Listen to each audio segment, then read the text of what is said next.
ప్రేమగల తండ్రి, కృపగల దేవ, విలువైన ఘనమైన సంగతులు తండ్రి మీ కుమారుని ద్వారా తండ్రి కొన్ని సంగతులు వినిపించారు. నిజమే, దైవత్వాన్ని గూర్చి ఎలోహీం అనే తండ్రి ఆ వ్యక్తిత్వాల గూర్చి తండ్రి తెలియక తండ్రి థియలాజికల్ విభజన తండ్రి రాక, బైబిల్ చదివే విధానం దాని యొక్క తండ్రి నడక ఎరుగక, ఒకే బైబిల్లో రోజు రోజుకి కొత్త కొత్త వింత బోధలు రావడం విచారం విడ్డూరం తండ్రి. ఇలాంటి వారు బోధించకుండా ఉండడమే సంఘానికి శ్రేయస్కరం తండ్రి. తండ్రి, కేవలం సేవ చేస్తున్నామన్న పేరుతో తండ్రి ఉన్న ఉద్దేశాన్నే పక్కన పెట్టడం తండ్రి, అది దైవోగ్రతకి తండ్రి కారణమని తండ్రి మీ బైబిల్ చెబుతుంది. తండ్రి, మీ ఉగ్రతకు మేము కారణంగా మిగిలిపోతే ఎంత పరిచర్య, వ్యర్థమైన పరిచర్య అని తండ్రి ఆ దొంగ బోధన తండ్రి మరి తెలుసో తెలియకో చేస్తున్న వారికి భయాన్ని పుట్టించండి. సంఘానికి ఎప్పుడు ఉండే ప్రమాదం తండ్రి ప్రభుత్వాలకు కాదు తండ్రి, సంఘానికి ప్రమాదం ప్రకృతి వైపరీత్యాలు కూడా కాదు, దొంగ బోధలు. ఆ బోధనలు ఎదుర్కొనే సామర్థ్యము సత్యానికి స్తంభంగా ఉండడానికి ప్రతి స్థానిక సంఘాన్ని ఆదరించండి, బలపరచండి, వాక్యంలో స్థిరపరచండి. గతించిన వారం నుంచి తండ్రి గత 2 వారాలుగా మేము వింటున్న ఒక భయంకరమైన సిద్ధాంతం పౌలు గారి కాలంలోనే రేగడం అనేది అంత విడ్డూరం తండ్రి. అలాంటి పురాతనమైన సంగతులు మరలా ఇప్పటికీ తారసపడడం తండ్రి చాలా ఆశ్చర్యం.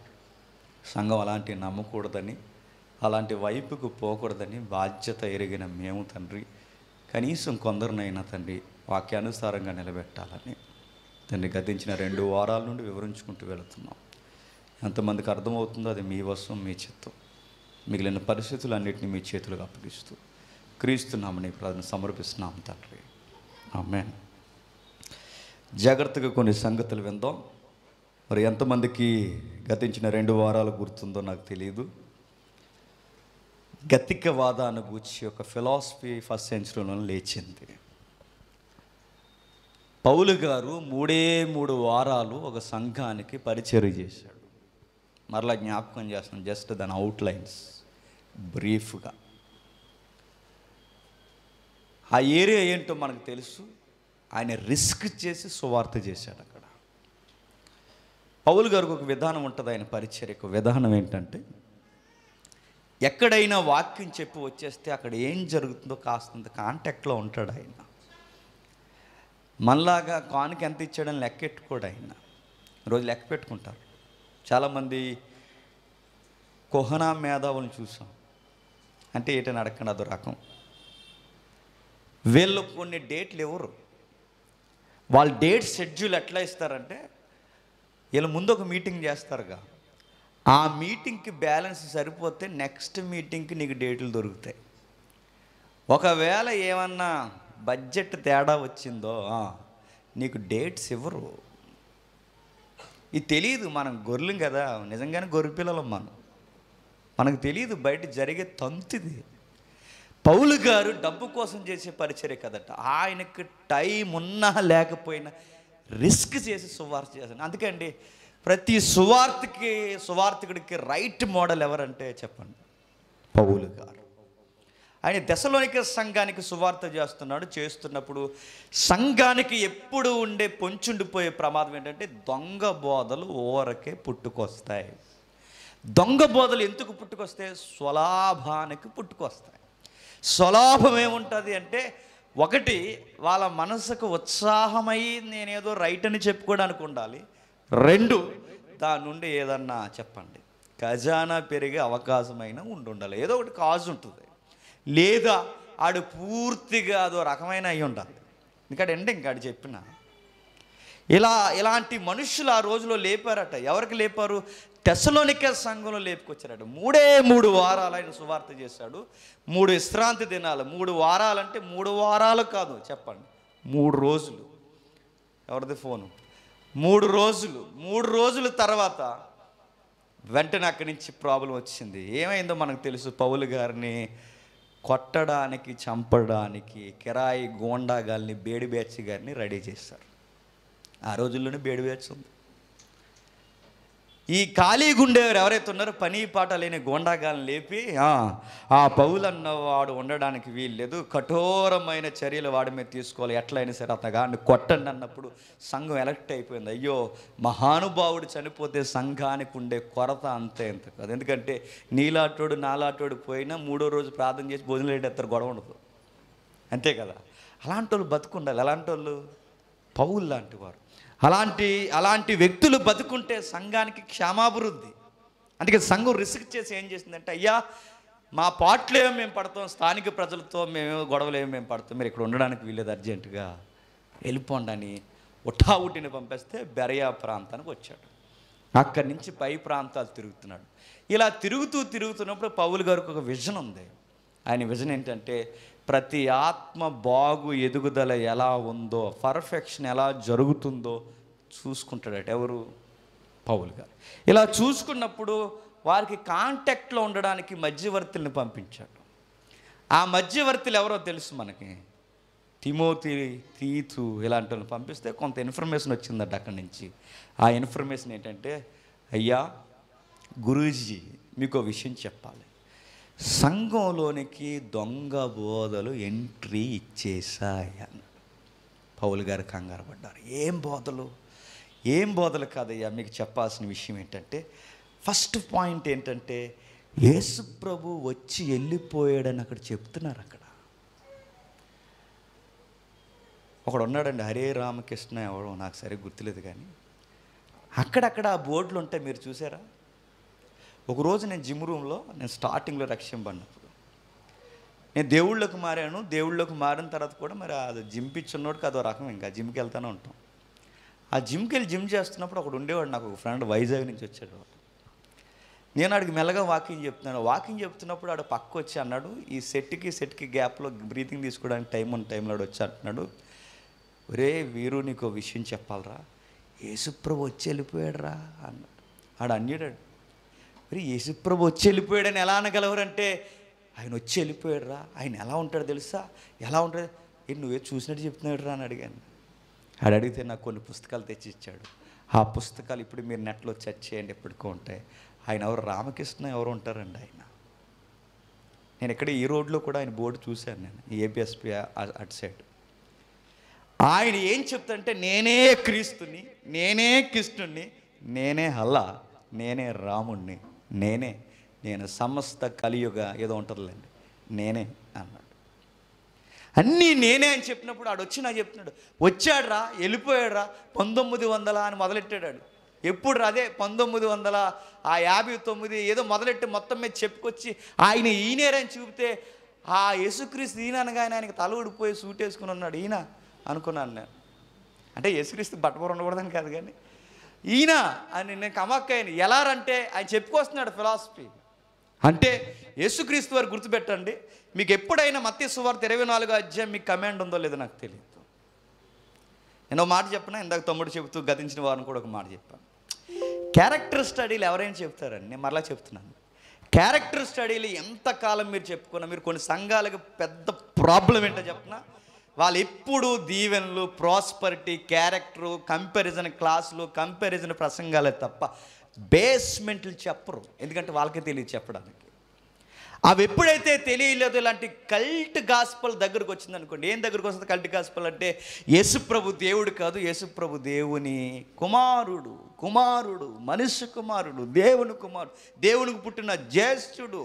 ఇంకా మాట్లాడుతూ అంటారు, దేవునికి పుట్టిన ప్రథమ సంతానం. అందుకే ఈరోజు మనకు ఆయన ఏమయ్యాడంటే అన్నయ్య అయ్యాడు అన్నారు. ఏమిడంటే యేసుక్రీస్తు మనకి అన్నయ్య అంటే, ఈరోజు అన్నయ్య, రేపు పొద్దున్న బావ, ఆ తర్వాత బామ్మర్ది, ఆ తర్వాత రాంటావా, ఏమంటావు యేసుక్రీస్తుని? ఇలాంటి కల్ట్ వచ్చింది. మళ్ళీ దీనికి ఒక బోర్డ్ ఎక్స్ప్లెనేషన్ ఒకటి. ఆ ఎక్స్ప్లెనేషన్ ఏంటి చెప్పినా, అసలు వరసలు ఎలా వచ్చాయి, నీ మొహం వచ్చినాయి వరసలు. యేసుక్రీస్తుని అన్నాన్ని కలిపితే యెషయాలో ఆయన మనకు తండ్రి అని ఉంది. ఆ వరసను ఏం చేస్తావు? యేసుక్రీస్తుని లేనిపోని వరసలు కలిపితే, నేను బైబిల్ చెప్తున్న విషయం ఏంటి చెప్పిన, ఆయన తగ్గించుకొని దైవత్వాన్ని తక్కువ చేసుకొని సహోదరులను పిలవడానికి సిగ్గుపడలేదంటే, ఆయన పిలవాల్సిన అవసరం లేకపోయినా పిలిచాడు. దైవానికి సిగ్గుపడే విషయం ఏంటి చెప్పిన, పాపులు అయిన మనలతో బంధం కట్టి మన సహోదరులను పిలవడం ఆయన తగ్గింపది. అంతేగాని తగ్గించుకున్నాడు రా అని భుజమే చేస్తావా? అది కాదుగా. ఇలా ఎన్నో, ఒకటి రెండు కాదు. ఒకటి యేసుక్రీస్తు వారిని అనడో. మరొక విషయం ఏంటి తెలుసా? మీకు తెలుసో తెలియదో, మీకు బేసిక్ లెసన్స్ మీకు తెలియకపోతే రేపు పొద్దున మీ నెత్తి మీద చేసి వెనక్కి గంటేసే వాళ్ళు కూడా మీ దగ్గరికి వస్తారు. చేసి ఒక టెక్నిక్ ఉంటుంది. మీరు నేర్చుకున్నారా అన్నయ్య అని నన్ను అడగండి, తర్వాత అడగండి. చెయ్యేసి ఒక టెక్నిక్ వేసి ఇక్కడ ఒక నరం ఉంటుంది. ఇక్కడ దాని జాగ్రత్తగా ఇలా నొక్కి, మన ఆ రెండు మైండ్స్ ఇవి ఉన్నాయిగా, ఇలా నొక్కి కళ్ళు మూసుకున్న తర్వాత రెండు అలా నొక్కేమనుకోండి, ఒక ఊపి వస్తుంది. ఆ ఊపిలో ఒక ఊపి ఎత్తాడు నీకు, అలా వెనక్కి పడతావు. ఏమైందంటే ఊపి వచ్చిందంటావు. నిజంగానే వస్తుంది, నిజంగానే. వాక్యాలు తెలిసిన ఒక వ్యక్తి కావాలని ఒక ఆయన దగ్గరికి వెళ్తే నిజంగా ఒక వ్యక్తి చేత గంటపడ్డాడు తెలుసా? ఇవన్నీ మీకు మోసం జరగకూడదంటే గుర్తుపెట్టుకోండి. మోసం జరగకూడదు తెలియాలి, డాక్టర్స్ తెలియాలి. కొన్ని విషయాలు మనకి బాహాటంగా తెలియకపోతే కొన్ని బేస్మెంట్స్ ఉంటాయండి. యేసుక్రీస్తు ఎవరో మనకు తెలియాలి, స్వస్థతలు అంటే ఏంటో మనకు తెలియాలి, సెకండ్ కమింగ్ అంటే ఏంటో మనకు తెలియాలి, రిజరెక్షన్ పునరుద్ధానం అంటే ఏంటో మనకు తెలియాలి. ఆ నిత్యత్వంలో నిత్యత్వం ఉనికి ఏంటో మనకు తెలియాలి. కొన్ని బేస్మెంట్ లెసన్స్ ఉంటాయి, అవి తెలియాలి. అప్పుడు చెప్పాలి క్యారెక్టర్ లెసన్స్ అని. కమ్మొత్తి ఏంటి చెప్పిన, యేసుక్రీస్తు అంటే ఏంటో పూర్తిగా తెలియకుండానే చెప్పండి ఆయన వెంబడేస్తున్నాం అమ్మ. నేను స్టార్ట్ చేద్దాం అనుకుంటున్నాను, మరి ఎంతమంది రెడీగా ఉంటారు? ఇది కాదు, కొన్ని డాక్టర్స్, బేసిక్స్ డాక్టర్స్. నిజంగా మీకు బోరింగ్ అయితే అనిపించిందని చెప్తున్నాను, అవి మీరు నేర్చుకోవాలి ఖచ్చితంగా. అది తీగిపోతే ఎవరో స్రోత అయిపోతే హాస్పిటల్ తీసుకెళ్దాం, కొంచెం ఎవరు తీసుకెళ్ళి. ఖాళీ అయిపోతే ఏమవుద్దండి? ఎట్లరట, చంపేటప్పుడు ఆడికి ఒక టెక్నిక్ ఉందట. ఇలాంటి పెద్ద పెద్ద బ్యారక్స్లోకి లోపల దోసి మొత్తం డోర్లు వేసాడు, చచ్చిపోయాడు జనాలు. ఇప్పుడు ఇట్లా ఎవరవుతుందో తెలుసా? చెప్పండి. అది ఆ నింద నాకు వద్దు, అందుకే డోర్లు ఓపెన్ చేయండి. జరుగుతున్న విషయం 24వ అధ్యాయం స్పష్టంగా చెప్తుంది. మత్తయి సువార్త 24వ అధ్యాయం ఏమని చెప్తుందో తెలుసా? ఇదిగో మీకు విషయం, సంఘమా మీకు విషయం గుర్తుండాలి. సంఘానికి మొట్టమొదటి ప్రమాదం ఏంటంటే ప్రకృతి వైపరీత్యాలు కాదు, గ్రహాలు కదిలిపోవడం కాదు, సూర్యుడు రక్తవర్ణంగా మారిపోవడం కాదు, సూర్యచంద్ర నక్షత్రాలు కదిలిపోవడం, నక్షత్రాలు రాలిపోవడం కాదు. సంఘానికి ప్రమాదం అది కాదు. కరోనా వైరస్లు, డెల్టా వైరస్లు ఇవేవి కాదు, అసలు ఇవేవి ప్రమాదాలు కాదు. సంఘానికి పెద్ద ప్రమాదం ఏంటంటే నేనే క్రీస్తునని అనేకులు చెప్పుకునే దొంగ బోధలు సంఘానికి వస్తే ఫస్ట్ సంఘానికి ప్రమాదం ఏంటంటే దొంగ బోధ. అది సంఘం దగ్గరికి మేజర్గా వచ్చేది దొంగ బోధలు వస్తాయి. ఆ దొంగ బోధలు ఒక బోధ. పౌలు గారు కష్టపడి 3 వారాలు ఫైట్ చేసి రిస్క్ చేసి సువార్త చేస్తే ఆ సువార్త రిస్కులు అన్నారట. ఏమన్నా తెలుసా? ఒకే ఒక్కటే, ఆయన మంచోడు కాదన్నారట. ఎవరిని చెప్పండి? పౌలు గారు రాయితీల కొరకు సువార్త చెబుతున్నాడు. పౌలు గారు ఏం చేస్తున్నారంటే రాయితీలు, ఆయనకి రాయితీ ఏంటంటే ఆయన బతుకు నేర్చాడు అన్నారట. ఆయన డబ్బుల కోసమే ఈ దగ్గరకు వచ్చాడు, డబ్బు కోసమే మీకు సువార్త చెప్పాడు. ఆయన ఒక దొంగ బోధకుడు, దొంగ, ఆయన నిజాయితీ లేనోడు, మోసగాడు, ఆ పదాలను గతించిన వారని చెప్పాను మీకు. ధనాపేక్ష, మాటకారి, ఇంకా కొన్ని పదాలు ఉపయోగించారు. ఈ పదాలన్నీ పౌలు గారికి పెట్టేసి పౌలు దొంగ బోధకుడు. మీకు ఆ దొంగ బోధలో ఒక బోధ మీకు ఏం చెప్పాడంటే, తెస్సలోనిక ప్రాంతమా, సంగమా, ఆయన చెప్పిన దొంగ బోధ ఏంటంటే యేసుప్రభు వస్తాడని మిమ్మల్ని కంగారు పెట్టి మీ భూములు అమ్మించేస్తున్నాడు ఆయన. ఎవరు? పౌలు గారు. ఆయన కంగారు పెట్టేస్తున్నాడు యేసుక్రీస్తు వస్తాడని. అందుకే ఈ రోజుకి ఒక ఫిలాసఫీ, ఒక డైలాగ్ ఉంది. ఏంటో చెప్పనా? ఎవరో వస్తారని, ఏదో చేస్తారని మనిషి చెప్పండి ఎదురు చూడకి. ఈ భయంకరమైన ఈ డైలాగ్ ఎక్కడిదో తెలుసా? చెప్పండి. యేసుక్రీస్తు రాకని వ్యతిరేకించిన కాలం నుంచి పౌలు గారిని అన్నారట, ఇదిగో ఆయన దొంగ బోధకుడు, మంచోడు కాదు, సంఘాన్ని మోసగించి బోధ చేశాడు. ఏం బోధ చేశాడంటే యేసుప్రభు వస్తాడని చెప్పాడు. వచ్చేది ఏమి లేదు, ఆయన వచ్చి వెళ్ళిపోయాడు. రెండో రాకడ జరిగిపోయింది, అయిపోయింది. రాకడ లేదు, ఏమీ లేదు. పౌలు దొంగ బోధకుడు. ఈ 2 విషయాలు సంఘానికి నేర్పించడానికి చూస్తున్నారట. అలాంటి ఇన్ఫర్మేషన్ తిమోతి గారు తెచ్చారు. ఎవరికి? పౌలు గారికి. అప్పటికి ఆయన ఏథెన్స్ ప్రాంతంలో తిరుగుతున్నాడు. ఏథెన్స్ తెలుసుగా, ఒలింపిక్ గేమ్స్కి అడ్డా తెలుసుగా, గ్రీకుకి రాజధాని తెలుసుగా, మేధావులందరికీ ప్రతి డాక్టర్నికి పెట్టింది పేరు ఏథెన్స్. అక్కడే మనకు ఒక ఆయన ఉంటాడు, ఆయన ఏకంగా ద్రాక్షరసం తాగి చచ్చిపోయాడు. ఆయన పేరు ఎవరికైనా ఐడియా ఉందా? సాక్రటీస్. సోక్రటీస్ చనిపోయింది అక్కడే. ఎథెన్స్లో ఒక రచ్చబండ కాదు కానీ ఒక సుప్రీం కోర్టు ఉంటుంది, ప్రజా కోర్టు. ఆ కోర్టులో ఒక విధానం ఉంటుంది. అక్కడ ఎవరైనా కొత్త డాక్టర్ని తీసుకొచ్చారనుకో, నీలా నాలాగా ఆ సొందులు ఈ సొందులు వినేరు వాళ్ళు ఏమంటారంటే, మనకు అరియోపోగు అని ఒక సభ ఉంది. సభ అంటే చెప్పిన డాక్టర్స్ గురించి డిస్కషన్ చేసే ఒక బెంచ్ ఉంది. ఆ బెంచ్ ముందుకు అందరూ హాజరవుతారు. అక్కడికి వచ్చేయండి, అక్కడ మాట్లాడుకుందాం అని ఒక బెంచ్ ఫామ్ చేస్తారు అక్కడ. ఆ ఏరియాలో పౌలు గారు తిరుగుతున్న టైంలో తెస్సలోనికలో ఏం జరుగుతుందో చిన్నోడు తిమోతి గారు తీసుకుని వచ్చాడు. అదే గురువు గారు పరిస్థితులు ఇక్కడ ఎలా ఉన్నాయి అంటే, ఆ సువార్థికుడు చూడండి, ఓ పక్కన ఎథెన్స్ విషయాలు డీల్ చేస్తూనే మరో పక్కన ఎవరి గురించి ఆలోచిస్తున్నాడు? తెస్సలోనిక అంటే విరామలేని సేవకుడు ఎవరు చెప్పండి?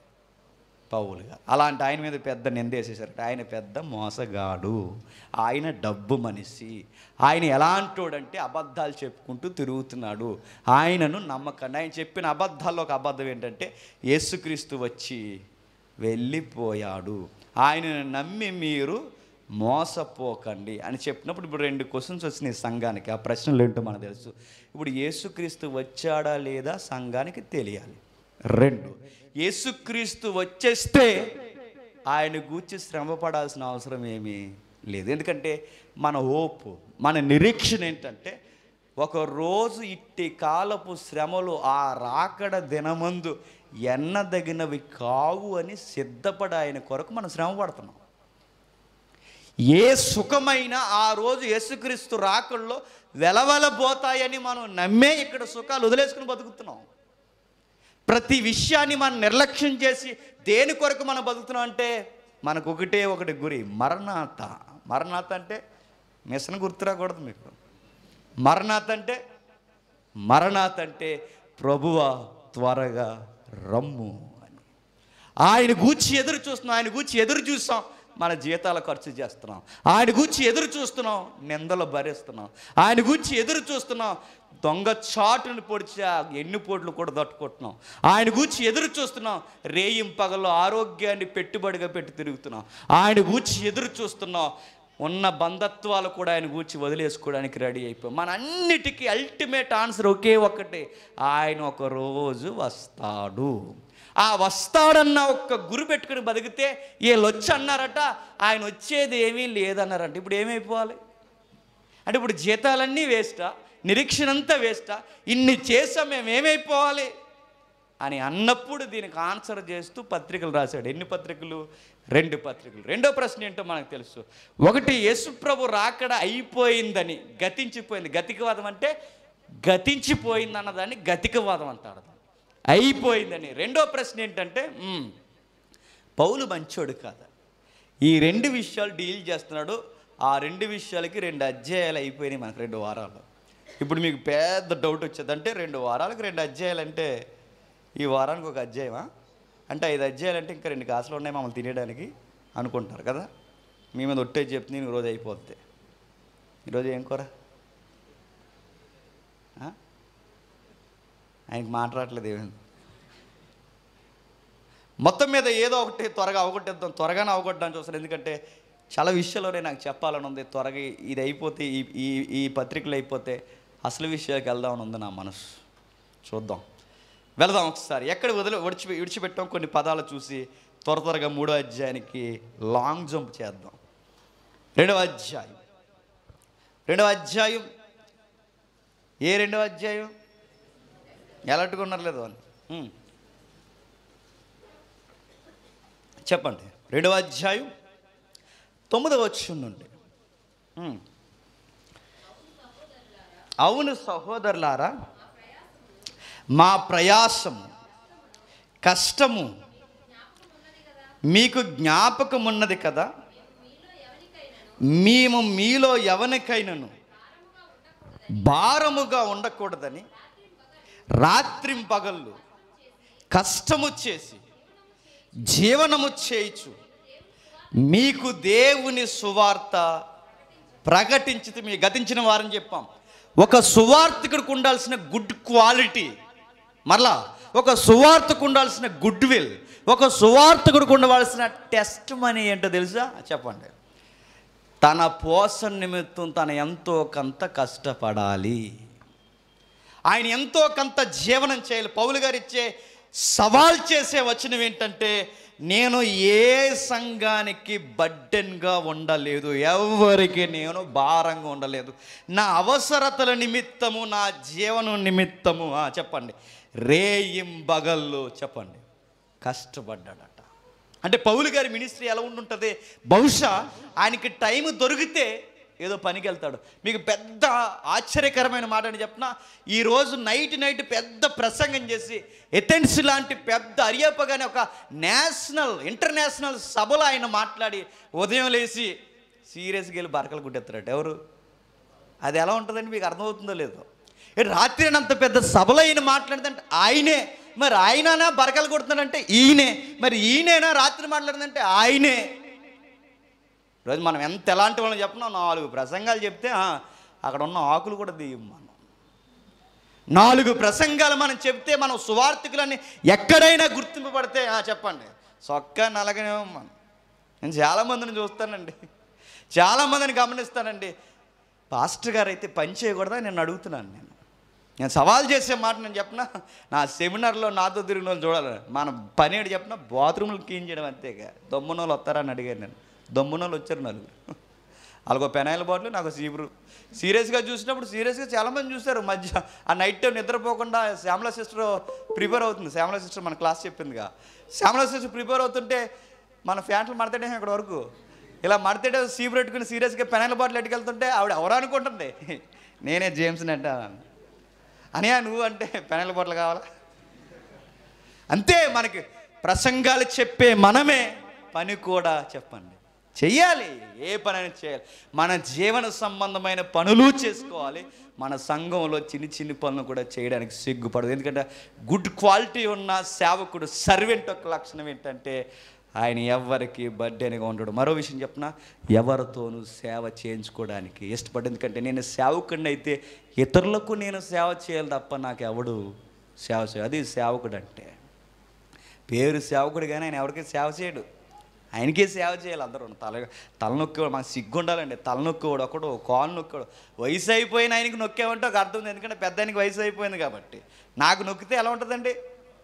ఇప్పుడు వయసు అయిపోయిన ఆయనకి నొక్కారంటే పర్వాలేదు, తల నొక్కారు, చేతులు పట్టారంటే నీకేం పోయే కాలం బాగానే ఉన్నావుగా జేమ్స్, బాగానే ఉన్నావుగా. నీకు ఆయిల్ రాసి నీ చేతులు నొక్కి నీకు నడుం పడితే సరిగ్గా టైంకి యేసుక్రీస్తు ప్రత్యక్షం అయిపోయి 2వ రాకడ జరిగిపోతే ఏం చేస్తావు? ప్రభువా అని చూస్తాం. చూడవా, ఆయిల్ రాస్తున్న టైంలో ప్రభు వచ్చేస్తే సుఖం మరిగేవరా. ప్రభు ఎదుట అది ఎలా ఉంటుంది? ఎక్కిరింపుల పాలు. గుర్తుపెట్టుకుని పౌలు అంటున్నారు, నేను ఎవరితో అయినా ఏ పని అయినా చేయించుకున్నానా? నేను ఎవరికైనా బాబు వచ్చే నెల రెంట్ కట్టలేదు, కరెంట్ బిల్, ఇంటర్నెట్ బిల్ ఎక్కువ వచ్చేసింది, మరి జాగ్రత్తగా అని అన్నానా? ఎక్కడైనా మిమ్మల్ని డబ్బులు అడిగానా? ఎవరికైనా బడ్డెని కొన్నానా? నేను ఎవరికి భారంగా లేను. నా పని నేను చేసుకున్నాను. మనం పోయిన వారం కూడా నేను సవాల్ ఇస్తున్నాను. ఈ వచనాలకి మీరు ఎంబడిస్తున్న సేవకులు సరిపోతే సరే, ఆ వచనాలకి మీరు ఎంబడిస్తున్న సేవకులు మీకు సరిపోకపోతే నేను చెప్తున్నాను, వాడికి నీకు ఒక రోజు గుర్తుపెట్టుకో. చెప్పండి, గడ్డితో కట్టిన పరిచర్య ఒక రోజు తగలడిపోద్ది. గుర్తుపెట్టుకోండి. కొయ్యితో కట్టిన పరిచర్య ఒక రోజు బొగ్గుమని కాలిపోద్ది. పౌలు గారు చెబుతున్నారు, ఇదిగో నేను జీవనం చేసి కష్టపడ్డాను. మరో మాట అంటున్నాడు, సవాల్ చేసే మాట, మేము విశ్వాసులమైన మీ ఎదుట ఎంత భక్తిగాను, చూసారా, ఎంత భక్తిగాను, నీతిగాను, అనింద్యముగాను ప్రవర్తించుతుమో దానికి మీరే సాక్షులు. నేను ఒక సలహా ఇస్తాను, గుర్తుపెట్టుకోండి. ఎక్కువ మంది, చాలామంది సేవకులకి దగ్గరగా ఉండాలనుకుంటారు. పౌలు గారు లాంటి సేవకులకి దగ్గరగా ఉన్నా పర్లేదు, కాస్త భక్తి పెరుగుద్ది ఆ కష్టం చూసి. పౌలు గారు లాంటి వారు కాని వారికి దగ్గరగా ఉంటే పని ఎలా ఉంటుంది? వాళ్ళు భక్తి కనబడవచ్చు, మన భక్తి పోద్ది. గుర్తుపెట్టుకోండి. అందుకే మీరు సేవకులకి ఎప్పుడు గుర్తుపెట్టుకొని కొంచెం దూరం, డిస్టెన్స్ మెయింటైన్ చేయడం నీ భక్తికి చాలా మంచిది. మనం అనుకుంటాం పెద్ద పెద్ద సేవకులతో ఉంటే బాగుంటుందని. ఉండు చూడు ఎలా ఉంటుందో. ఈరోజు ఒకడు వచ్చి 9 సంవత్సరాలు బాధ చెప్పుకుంటున్నాడు ఈరోజు చర్చిలో. చూడు ఎలా ఉంటుందో. ఉంటే ఎలా ఉంటుందో తెలుసా? ఉన్న భక్తి పొద్దు. పౌలు గారు అంటున్నారు, నా దగ్గర మీరున్నప్పుడు, మీ దగ్గర నేనున్నట్టు ఉన్నప్పుడు ఎంత భక్తిగా ఉన్నానో మీకు తెలుసు. నేను చాలామంది దైవజనులను చూశాను, వాళ్ళు బైబిల్ అలా టేబుల్ మీద పెట్టి, బైబిల్ అలా ఎదురుగా పెట్టి, ఆ బైబిల్ అక్కడ ఉందని కనీసపు ఇంకిత జ్ఞానం మర్చిపోయి దాని ఎదురుగా కాళ్ళు పైకట్టి కూర్చున్న వాళ్ళు ఉన్నారు తెలుసా. మనం ఎప్పుడు గుర్తుపెట్టుకోండి, ఈ సైడు బైబిల్ ఉంటే ఈ సైడు మనం కాళ్ళు ఎట్టి పడుకోవాలంటేనే భయం వేస్తుందండి నాకు. మరి మీకు ఎలా ఉంటుందో నాకు తెలియదు. బైబిల్ డౌన్లో ఉండి నేను మంచం మీద పడుకుంటే నాకు భయం వేస్తుంది. పొరపాటున ఇది ఎప్పుడన్నా నాకు కింద పడిపోయిందంటే ఆ రోజు నాకు ఇంకా అన్నం తినడానికి కూడా చాలా భయం వేస్తుంది. ఎందుకంటే మనం ఎంత గౌరవిస్తున్నామో అదొక యాక్షన్ కాదు, గుర్తుపెట్టుకొని మనం ఎంత గౌరవిస్తున్నామో మన భక్తి మనకు అర్థం అవ్వాలి. ఎందరో నేను చూశాను ఆయన భక్తి, చాలామంది సేవకులు నేను చూశాను ప్రార్థన చేసుకోవడం చూడలేదండి నేను చాలామంది. వాళ్ళని ఒకరోజు కూడా బైబిల్ చదవడం నేను చూడలేదు చాలామంది. వాళ్ళు కనీసం ఏ క్లాస్ అయినా ప్రిపేర్ అవ్వడం చూడాలి. అంటే వీళ్ళకి దగ్గరగా ఉంటే మనం ఎక్స్పెక్ట్ చేసినట్టు వాళ్ళు లేకపోతే మనం ఏమైపోతాం చెప్పనా, ఈయనకన్నా నేనే చెప్పండి బాగానే ఉన్నాను. చాలామంది సేవకులు ఇలా అంటున్నాను, బాధపడకండి. సైలెంట్గా జబర్దస్తులు చూసేస్తారు తెలుసా. చాలామంది సేవకులు సైలెంట్గా తెలుసా రిలీజ్ సినిమాలు చూసేస్తారు తెలుసా. ఒక ఆయన ఈ మధ్యకాలంలో ఆర్ఆర్ సినిమా రిలీజ్ అయిందని ఇక్కడ చూస్తే ఎవడన్నా చూసేస్తాడని పక్క రాష్ట్రం మీద చూసి వచ్చేసాడు ఆయన. ఫోటోలు కూడా వచ్చేసినాయి. ఇది అలా తోడుతో నువ్వు తిరిగితే నువ్వేమవుతావు, నువ్వు రాకడ కూడా తర్వాత నీ రాకడ ఏమైపోతుంది చూడు. పౌలు గారు అదే అంటున్నాడు, నేను భక్తిగా నీతిగాను అనింద్యముగాను. నీతి, నా నీతి అంటే తెలుసు, ఒక్కడి దగ్గర రూపాయి అడగలేదు, ఎక్కడ తప్పు చేయలేదు, ఎక్కడ నేను దొంగతనం చేయలేదు, ఎక్కడ దోచుకునే ప్రసంగాలు ధనాపేక్ష లేదు, ఎక్కడ ధనం కోసం యాసం వేసుకుని రాలేదు, ఎక్కడ లేదు. ఒక్క విషయంలో కూడా నా మీద నింద మోపడానికి సనిపోరు. అనింద్యముగాను నిందలేని వాడిగా ఉంటినని దానికి మీరే సాక్షి. ఒక మాట నేను చెప్పిన, మన సాక్షులు మన సంఘమై ఉండాలట. దానికి మీరే సాక్షులు. ఒకవేళ మీరు అబద్ధం ఆడినా, మీకు నేను నచ్చకపోయినా, మీ సాక్ష్యం కన్నా గొప్ప సాక్షి నాకుంది. దేవుడే సాక్షి. నాకు దేవుడే సాక్షి, మీరే సాక్షులు. తన రాజ్యమును మహిమను మిమ్మును పిలుచుచున్న దేవునికి తగినట్టుగా మీరు నడుచుకున్న వలనని మేము మీలో ప్రతి వారిని హెచ్చరించుచు, ధైర్యపరచుచు, సాక్ష్యం ఇచ్చుచు, తండ్రికి తన బిడ్డల ఎడల నడుచుకునే రీతిగా మీలో ప్రతి వాని ఎడల మేము నడుచుకుంటామని మీకే తెలియదు. మీ నుంచి మేము కోరుకున్నది ఏంటి? డబ్బా? మీ నుంచి మేము కోరుకున్నది ఏంటి? గౌరవమా? మీ నుంచి మేము కోరుకున్నది ఏంటి? ఏమీ కోరుకోలేదు.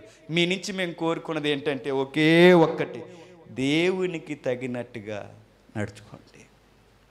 మంచి సేవకుడు ఎప్పుడు కోరుకున్నది ఏంటి చెప్పిన, సంఘము వాక్య ప్రకారం ఉండాలని కోరుకుంటాడు.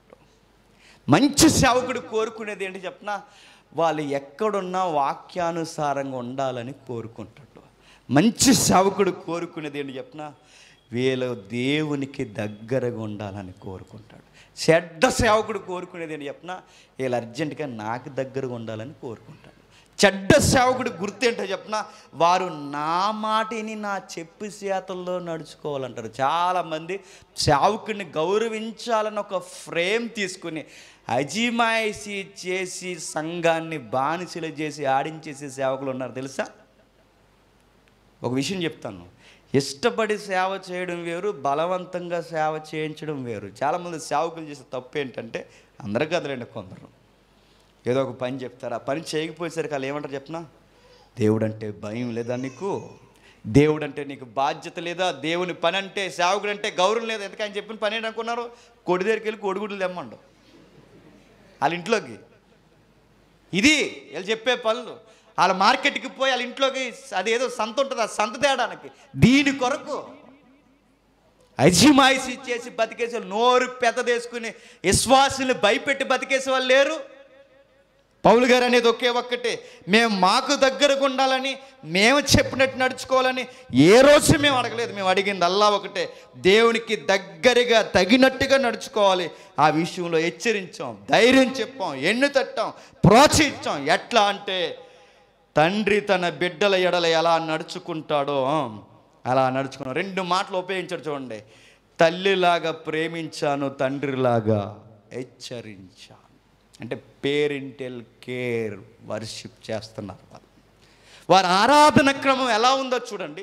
వారు దేవుని ఆరాధించే విధానం, ఒక తండ్రి కొడుకుని ఎలా హెచ్చరిస్తాడో, ఒక తల్లి ఎలా ప్రేమిస్తాడో ఆ విధముగా నేను మిమ్మల్ని చూశానే తప్ప ఏ రోజైనా నేను పెద్ద సేవకుడిని మీ దగ్గర బిల్డప్ కొట్టానా? లేదు. అందుకే మీకు నాకు ఉన్న బాండింగ్ ఏంటంటే ఒకే ఒక్కటి, మనము గుర్తుపెట్టుకోండి, దేవునికి దగ్గర. ఇంతకు మించి మిమ్మల్ని ఏమన్నా కోరానా? మీరు అప్పుడప్పుడు చూసారా, మీరు వాక్యానుసారంగా లేరని ఎవరినైనా నేరుగా కార్నర్ చేసి మాట్లాడండి, నెక్స్ట్ వీక్ వస్తే ఒట్టు. నేను సీరియస్గానే చెప్తున్నాను. ఎవరైనా తేడా వ్యవహారాలు మూఢనమ్మకాలు చేసి కొన్ని విషయాల్లో భయంకరమైన మూఢనమ్మకాల విషయంలో ఫాలో అయితే ఆ విషయంలో మీరు ఖండించండి. మీకు కనబడితే ఒట్టు, మీ ఊసెత్తితో ఒట్టు నేను చెప్తున్నాను. ఎందుకు చెప్పునా, దేవుడికి నచ్చినట్టు నడండి అంటే ఈరోజు మనుషులకు నొప్పి. గుర్తెట్టుకోండి. పౌలు గారు కోరుకున్నది ఏంటి చెప్తున్నా, మీరు నాకు నచ్చడం కాదా, చెప్పండి, దేవునికి నచ్చాలి. నేను కూడా ఎప్పుడు కోరుకునేది ఒకటేనండి, మనల్ని మెప్పించినా మెప్పించకపోయినా పెద్ద ఒరిగేదేమీ లేదు. మాకు నచ్చినట్టుకుండి దేవునికి నచ్చకపోతే మీ లైఫ్కి మీరే ఉత్తరవాదులు. ఆ రోజు పౌలు గారు చెప్తున్నారు, దేవునికి నచ్చినట్టు. చాలామందికి ఈరోజు మనం కూడా ఈ పత్రికను బట్టి చెప్తున్నాం, వాక్యానుసారంగా నడుచుకోకపోతే సేవకుడికి ఉండాల్సిన గుణం ఏంటంటే, బ్రదర్ మీది రాంగ్ యాటిట్యూడ్ ఉంది, సరి చేసుకోండి అని చెప్పాలి. ఇలా చెప్పాడట. విషయం జరుగుతుంది. పౌలు గారు పొగుడుతున్నారు, జాగ్రత్తగా వెళ్ళిపోద్దాం. ఇలా పొగుడుతూ ఉండగా మరొక మాట అన్నాడు 14 వచనంలో, అవును సహోదరులారా, మీరు యోధయలో క్రీస్తు యేసునందు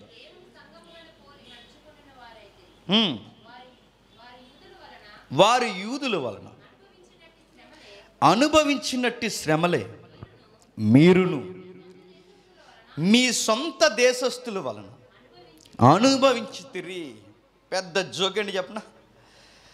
యూదుల వలన కొందరు సహోదరులారా యోదయలో క్రీస్తునందున్న దేవుని సంఘమును పోలి నడుచుకుని వారైతే, యోదయలో కూడా జరుగుతున్నది ఏంటంటే, యూదులైన వారు సొంత యూదుల్నే చెప్పండి శ్రమ పెడుతున్నారు. మీకు కూడా శ్రమ జరుగుతుంది. మీకు శత్రువులు ఎవడో బయటోడు కాదు, చెప్పండి, మీ సొంత దేశస్తులే. లైఫ్లో పెద్ద ఎనిమీస్ ఎవరో చెప్పనా, మనకు బాగా దగ్గర ఉన్న వాళ్ళు పెద్ద ఎనిమీలు అవుతారు. నేను సీరియస్గానే చెప్తున్నాను.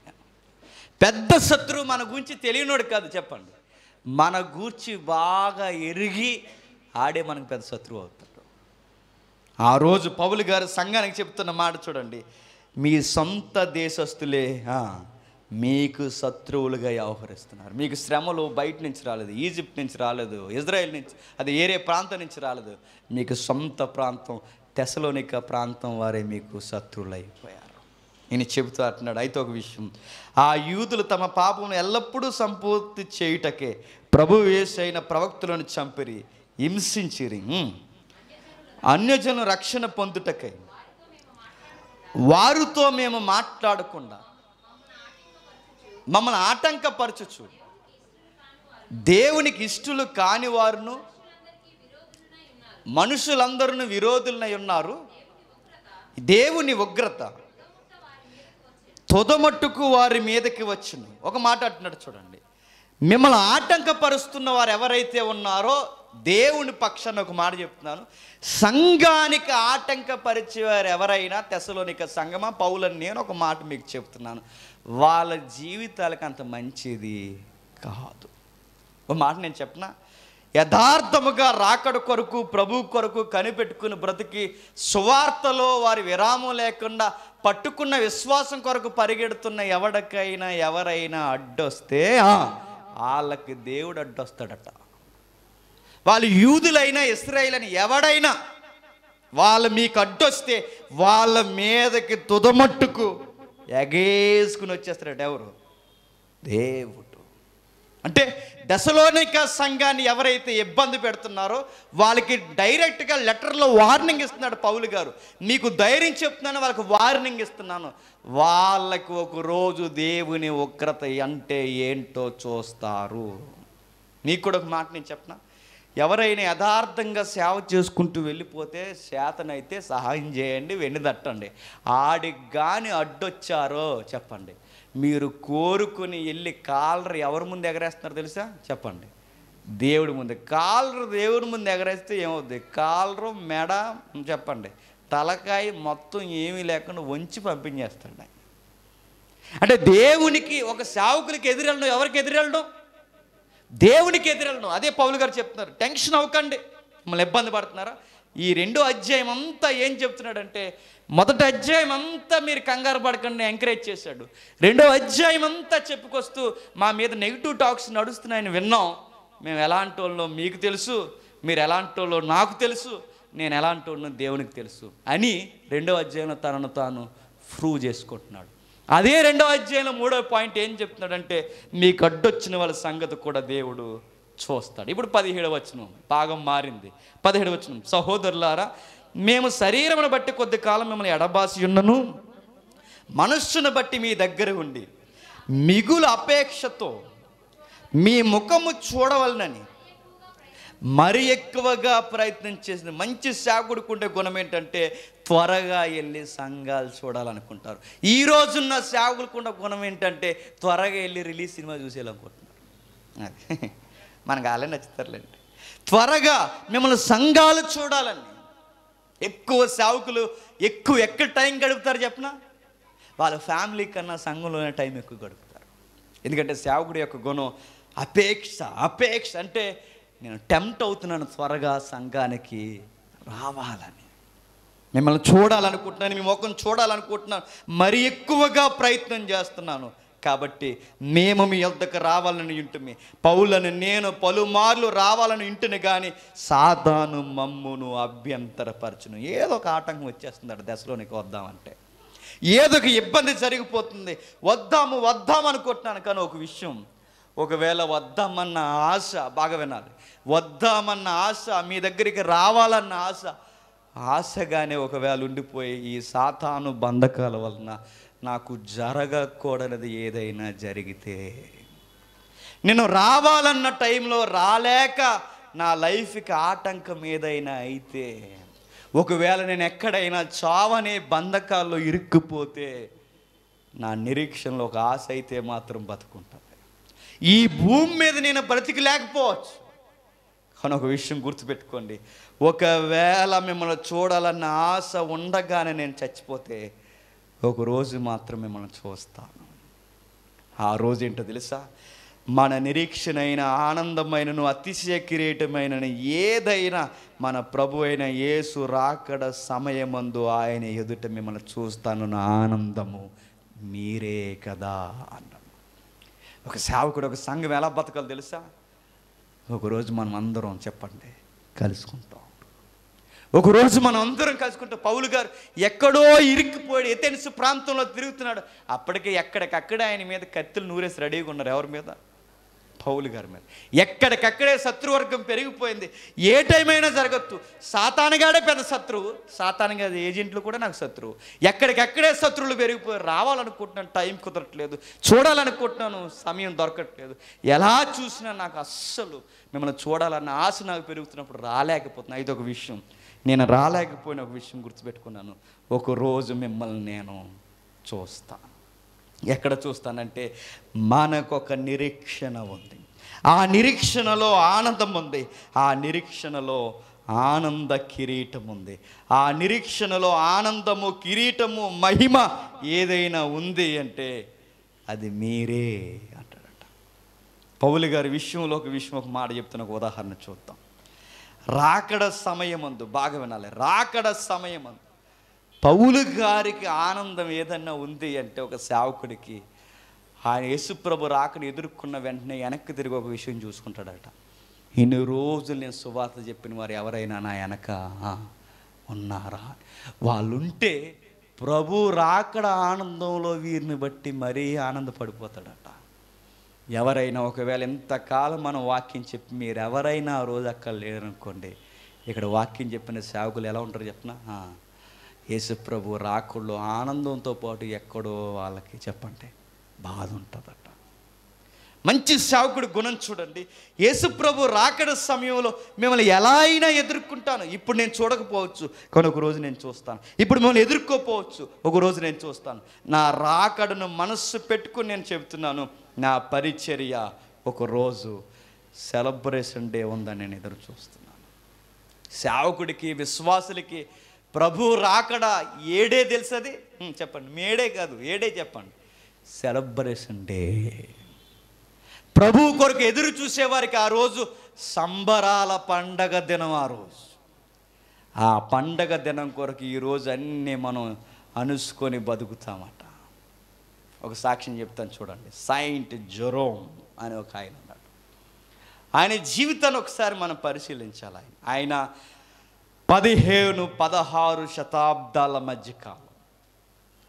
ఆయనకు ఓపిక లేదండి. 80 సంవత్సరాలు వచ్చేసినప్పటికే ఆయన కూర్చి మీరు నెట్లో ఎదుగుతారో ఎక్కడ చూస్తారో చూడండి. ఆయన సాక్ష్యం అంటే మనకు ఒళ్ళు గుబురు పూస్తారు.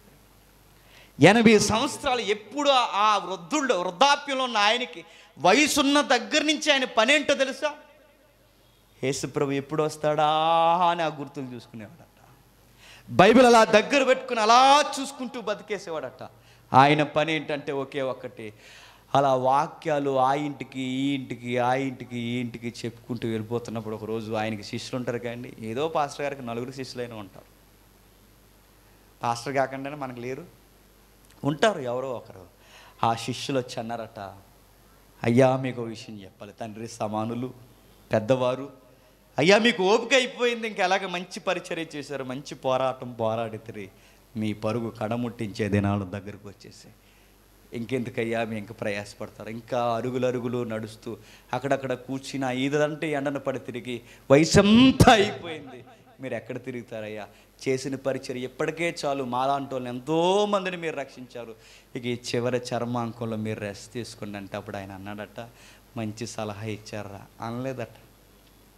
అప్పుడు ఆయన ఏమన్నా చెప్పిన, ఒరే బొడుద్దాయిల్లారా, ఇలాగ అన్నాడు, ఒరే బొడుద్దాయిల్లారా, నేడో రేపో యేసుప్రభు వస్తే, ఆయన రాక ఇప్పుడే జరిగిపోతే, ఆయన వచ్చే సమయానికి నేను నిద్రపోతూ ఉండమని చెప్తున్నారా నాకు అని అడిగాడట. ఇక ఏమర్థమైందో, నిరీక్షణ అర్థమైతే అర్థమవుద్ది ఆ గ్రావిటీ.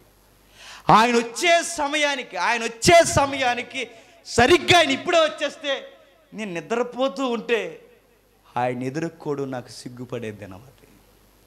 ఆయన ఇప్పుడే వచ్చేస్తే, నేను ఏ పెళ్లి ఫంక్షన్లో హడావుడిగా ఉంటే ఆ రోజు నేను సిగ్గుపడే రోజు అది. ఆయన వచ్చే సమయానికి నా గోల్ ఏంటంటే, ఆయన గూర్చి చెప్పుకుంటూ తిరుగుతూ ఉండాలి. ఆ టైంలో ఆయన రావాలి. అందుకే ఆయన ఎప్పుడు వస్తాడో నాకు తెలియదు కనుక, ఆయన ఎప్పుడు వస్తాడో నేను ఎరుగను కనుక, నాకు ఊపురున్నంతకాలం ఆయన గురించి చెప్పుకుంటూనే తిరుగుతాను. ఆ వయసు అయిపోయిన ఎవరైనా మీరు గుర్తించండి, వయసు అయిపోయిన ఎవరైనా రెస్ట్ తీసుకోవాలనుకుంటారు. కానీ జెరోమ్ అన్నాడట, చచ్చిపోయేంత వరకు, ఊపిరున్నంత వరకు అలా నడుస్తూ, నడుము కూడా పడిపోయిందండి దానికి.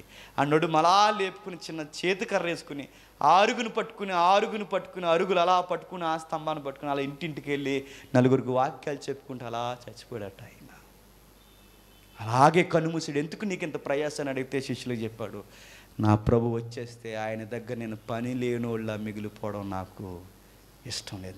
ఆయన వచ్చే సమయానికి ఆయన పనిలో ఉండి నేను కనబడాలి. అలాగే చచ్చిపోయాడు.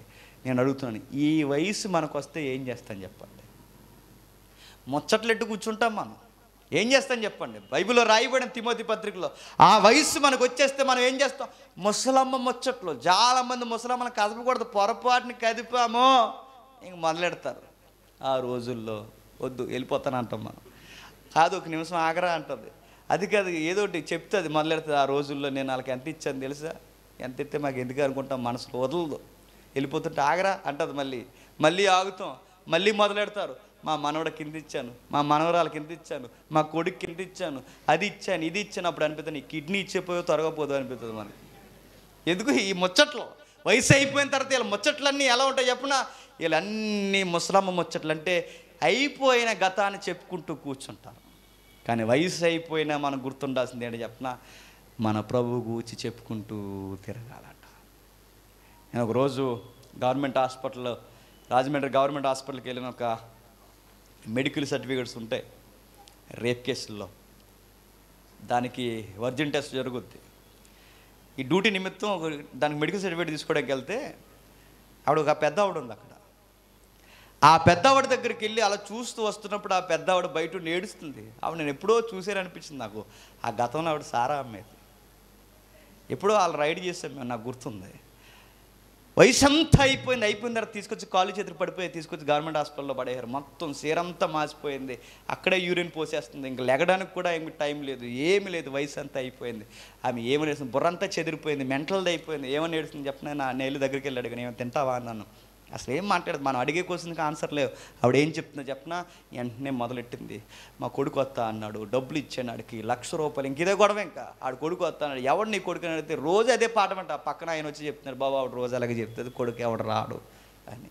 అంటే ఆవిడ లాస్ట్కి డిస్టర్బెన్స్ అయిపోయిన పాయింట్ అని చెప్పిన, జీవితాంతం మనీ సంపాదించి ఆ మనీ విషయంలోనే మెంటల్ అయిపోయింది.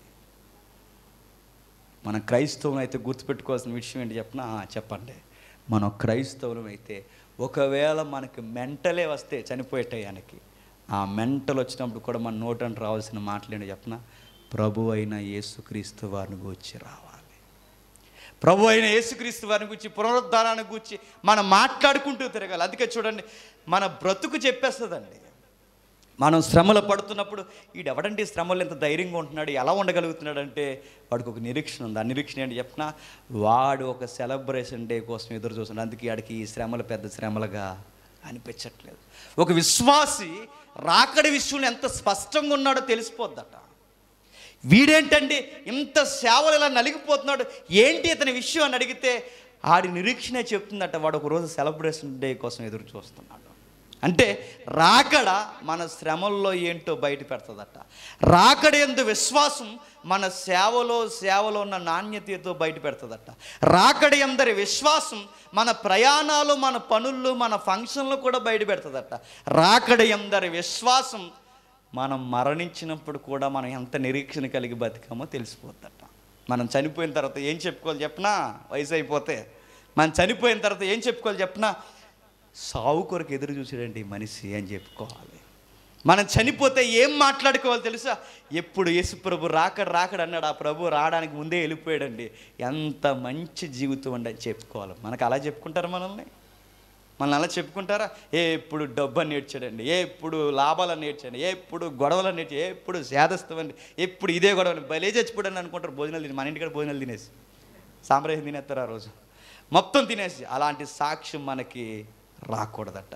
ప్రభు చెప్తున్నాడు పౌలు ద్వారా, మన నిరీక్షణ ఎట్టిదంటే మీకు నాకు ఆ రోజు చెప్పండి, భయంకరమైన రోజు కాదు రాకడ, చెప్పండి, సెలబ్రేషన్ డే, పండగ రోజు.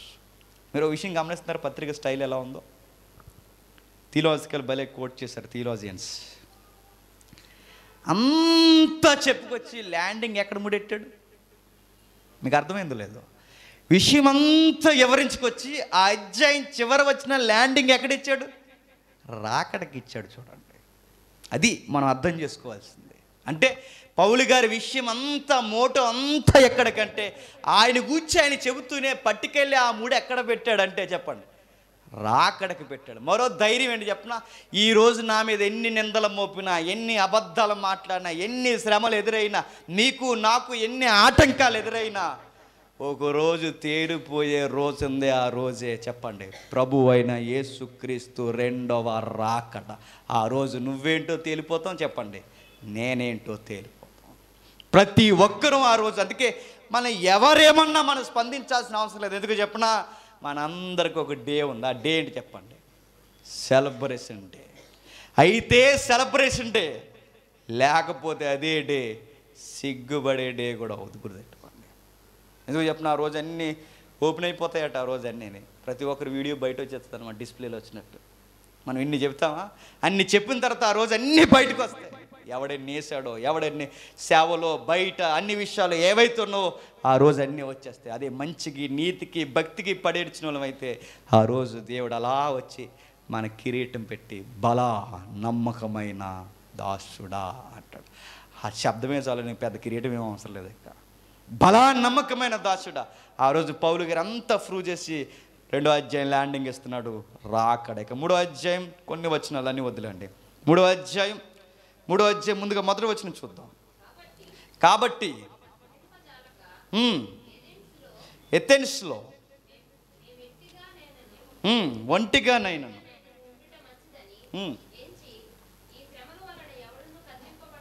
ఈ శ్రమల వలన ఎవడును కదిలింపబడకుండానట్లు మిమ్మల్ని స్థిరపరచుటకు మీ విశ్వాస విషయమై మిమ్మల్ని హెచ్చరించుటకును మన సహోదరులు క్రీస్తు సువార్త విషయములో దేవుని పరిచారకుడైన తిమోతిని పంపితిని.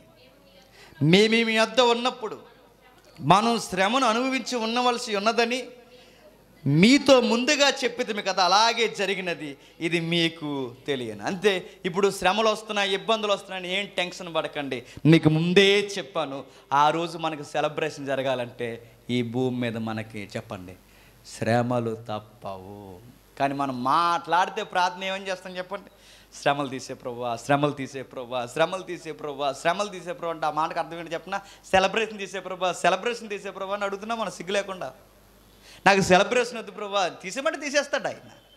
ఆ రోజు నాకు కితాబు వద్దంటే ఈరోజు తీసేమంటే తీసేస్తాడు. గుర్తుపెట్టుకోండి. ఎంత పేరు ప్రఖ్యాతులు ఇచ్చినా ఇక్కడ పేరు ప్రఖ్యాతులు 60 ఏళ్ళు మాత్రమే.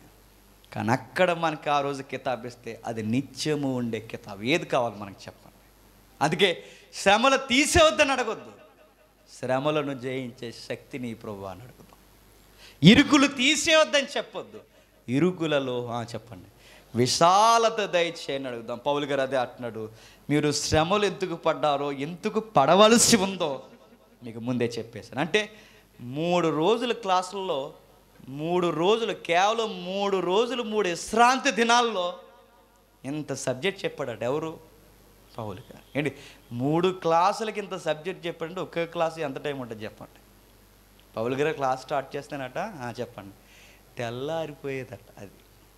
అందుకే అప్పుడప్పుడు నాకు పౌలు దిగితే బాగుంది అనుకుంటాను. మీరు ఏమనుకుంటారు చెప్పిన? దిగపోతే బాగుంది అనుకుంటాను. మొన్న ఒక మీటింగ్ జరిగింది చాగోల్లో.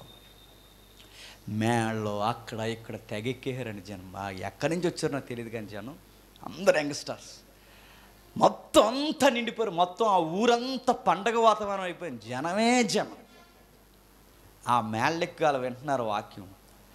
ఆ నడిపిస్తున్న అధ్యక్షుల వారు చిన్న ప్రకటన చేశాడు. ఆ ప్రకటన ఏంటంటే, బాబు మీరు అంత వారం కూర్చోకండి, పొరపాటున పడ్డారంటే ఏమవుద్ది అన్నారు. నాకు ఆయన అన్నప్పుడు వెంటనే గుర్తొచ్చిన వాక్యం ఏంటి చెప్పిన? పౌలు గారు అర్ధరాత్రి వరకు విస్తరించి మాట్లాడుతుంటే ఒకడు మేడెక్కి కిటికీలో ఇంకెక్కడ ప్లేస్ లేదని కిటికీలో కూర్చుని వింటున్నాడటాడు. అలా కిటికీలో కూర్చుని విన్నప్పుడు ఏమైంది? ఆయన క్లాస్ ఎత్తుకుంటే ఎప్పుడు ముగిస్తాడో ఆయన చేతుల్లో కూడా ఉండదు. ఎవరి చేతుల్లో? ఆయన అలా చెబుతున్నాడు. క్లాస్ ఎండింగ్ టైము చాలామంది ఒక డొక్కు సలహా ఇస్తారు. డొక్కు సలహా ఏంటంటే మెదడట 45 మినిట్స్ కన్నా ఎక్కువ వినదట. ఈ మాట ప్రభువు చెప్పు. మెదడట 45 మినిట్స్ కన్నా ఎక్కువ ఎక్కుదట. మరి ఇది పౌలు గారికి చెప్పు, అలా తెలియదు. మరి ఈరోజు వచ్చారు మనకి సైకాలజీ నిపుణులు, వీళ్ళు వచ్చి చెప్తుంటారు 45. నిజంగా చెప్తున్నాను, ఆత్మ పని చేస్తే చెప్పేవాళ్ళు వినేవాళ్ళు వాక్యానికి టైం క్యాలిక్యులేషన్ లేదు. 45 నిమిషాలు ఎక్కడ చెప్పండి? నీ సోదికి 45 నిమిషాలు గుర్తెట్టుకో, వాక్యానికి కాదు. నీ బోడి మాటలకి 45 నిమిషాలు. సరి అయిన వాక్యానికి టైంతో పని లేదు. ఇప్పుడు మీకు అనుకోవచ్చు, అంటే ఈ లెక్కన నువ్వు అర్ధరాత్రి వరకు ఎట్టేలో అని అనుకుంటున్నారు కదా, పంపించేస్తాను. మీకు ఒకటి చెప్తే ఒకటి అర్థమవుతుంది. ఇంకొక ఎన్ని అధ్యాయాలు ఉన్నాయంటే మనకు 2 అధ్యాయాలు ఉన్నాయి. అధ్యాయాలన్నీ చెప్పడం, అందులో మెయిన్ వాక్యాలు చెప్పి మనం వెళ్ళిపోతాం. పౌలు గారు చెప్తున్నారు, అలా మాట్లాడుతూ అన్నాడు, మనకి శ్రమలు తగినవి. విస్తరించి మాట్లాడుతున్నట్ట. 3 రోజులు ఆ క్లాసుల్లో ఇన్ని విషయాలు మాట్లాడంటే చెప్పడంలో ఆయన గొప్పతనం అనే మాత్రమే నా అనుకోను, కానీ వినేవారి గొప్పతనం కూడా. అందుకే నేను చాలాసార్లు అంటాను, సబ్జెక్టు చెప్పేవాడిని బట్టి ఉండదు, చెప్పండి, వినేవాడిని బట్టి ఉండదు. వినేవాడికి సరి అయిన స్టాండింగ్ ఉంటే చెప్పేవాడు తన దమ్మంతా బయటెట్టి చెప్తాడు. వినేవాడికి దమ్ము లేనప్పుడు చెప్పేవాళ్ళ ఎంత దమ్మున్నా ఎన్నదంతా బెబ్బే అవుతుంది. అంతే. ఏమర్థమవుతుంది చెప్పండి? ఏమర్థమవుతుంది? ఇప్పుడు మీ దగ్గరికి వచ్చేసి నేను సీరియస్గా మీకు ఏమీ అర్థం కాకుండా పెద్ద పెద్ద విషయాలు చెప్తున్నాను అనుకోండి, సీరియస్గా పక్క నుంచి అక్కడ మైక్ ఆపేస్తారు. సిగ్నల్ అనమాట అది. ఆపేయని దాని అర్థం. కొంతమంది ఏదో అడావుడి చేస్తారు, కొంతమంది పిల్లల్ని గిల్లేస్తారు కొన్ని సంఘాల్లో. ఎక్కడికి వెళ్ళండి. కొన్ని సంఘాల్లో పిల్లలు ఇంగిలేస్తా అంటే వాళ్ళు ఏడిస్తేనే పిల్లలు ఏడిస్తే నీకే అని దాని అర్థం. కొన్ని సిగ్నల్స్ ఉంటాయన్నమాట. సబ్జెక్ట్ ఎప్పుడు గుర్తుపెట్టుకోండి, సబ్జెక్ట్ ఎంత బాగా వింటే చెప్పేవాడు అంత బాగా చెప్తాడు. తెస్సలోనిక సంఘం ఎంత దమ్మున్న క్యాపబిలిటీ ఉన్న సంఘం అంటే వాళ్ళు తెల్లవారులు చెప్పినా చెప్పండి వింటారట. బెరయా సంఘం ఎంత నాణ్యమైనదో తెస్సలోనిక ప్రాంతం కాదు, తెస్సలోనిక సంఘం కూడా అంత నాణ్యమైనది. నేను అనుకుంటాను తెస్సలోనిక సంఘం ఎత్తునిస్తుందన్న కొన్ని రోజులు ఎక్కువ ఉన్నాడేమో కానీ, క్షమించండి, బెరయా సంఘంలో మిగిలిన ప్రాంతాలు కొన్ని రోజులు ఎక్కువ ఉన్నాడేమో కానీ తెస్సలోనికలో కేవలం 3 రోజులు. అంటే తక్కువ సమయంలోనే ఎక్కువ నేర్చుకున్న సంఘం ఏదంటే తెస్సలోనిక సంఘం. ఎక్కువ ప్రాబ్లమ్స్ కూడా ఫేస్ చేసిన సంఘం ఏదంటే తెస్సలోనిక సంఘం. మేజర్ విషయాలు దెబ్బతినే ప్రమాదం వచ్చిన సంఘం ఏదంటే తెస్సలోనిక సంఘం. ఆ సంఘానికి చెబుతున్నాడు, మీకు శ్రమలు ముందుగానే ఉంటాయని మీకు ముందే ఆ 3 రోజుల క్లాసులో చెప్పానుగా, మీకు గుర్తుందా అంటున్నాడు. ఆయన చెప్పేశాడు, అర్థమైపోయింది. 5వ వచనం, ఇందుచేత నేను ఇంకను సహింపజాలక శోధకుడు మిమ్మల్ని ఒకవేళ శోధించినేమో అనియు, మా ప్రయాసం వ్యర్థమైపోనేమో అనియు అతన్ని పంపుతిని. అతనంటే ఎవరు? తిమోతి గారు. తిమోతి గారు నిజంగా రైట్ పర్సన్ అండి మినిస్ట్రీకి. కొంతమంది నిజంగా తిమోతులు లాంటి వాళ్ళు సంఘానికి ఉండాలి. నా చుట్టూ వాళ్ళు నేను అలాగే ఫీల్ అవుతాను. ఎప్పుడు నేను పౌలు అనుకుంటే నా పక్కన తిమోతి అనుకుంటాను, మిగిలిన తమ్ముడిని సురేష్ కానీ మిగిలిన వాళ్ళని. ఇప్పుడు నేనే వాళ్ళ తిమోతి, నేనే తిమోతి అనుకుని వాళ్ళ పౌలు అనుకున్నావు. మొత్తం మీద ఆ బాండింగ్ ఉండాలి అంతే. ఇక ఏదోలా ఎలాంటి మంచి అబ్బాయి అంటే తిమోతి గారు చూడండి, దేవుని కార్యాలు ఉన్నాయంటే సొంత పనులు ఏమి పెట్టుకోడట. పౌలు గారు తిమోతి కోసం ఎంత మంచి మాట చెప్తాడంటే, అందరూ సొంత కార్యాలు చూసుకుంటున్నారు కానీ ఒక అబ్బాయి మాత్రం తన సొంత పనులు కూడా పక్కనట్టు వచ్చేస్తున్నాడట. ఎవరు ఆ అబ్బాయి అంటే చెప్పండి, తిమోతి అంటాడు ఆ పిలికి రాస్తూ.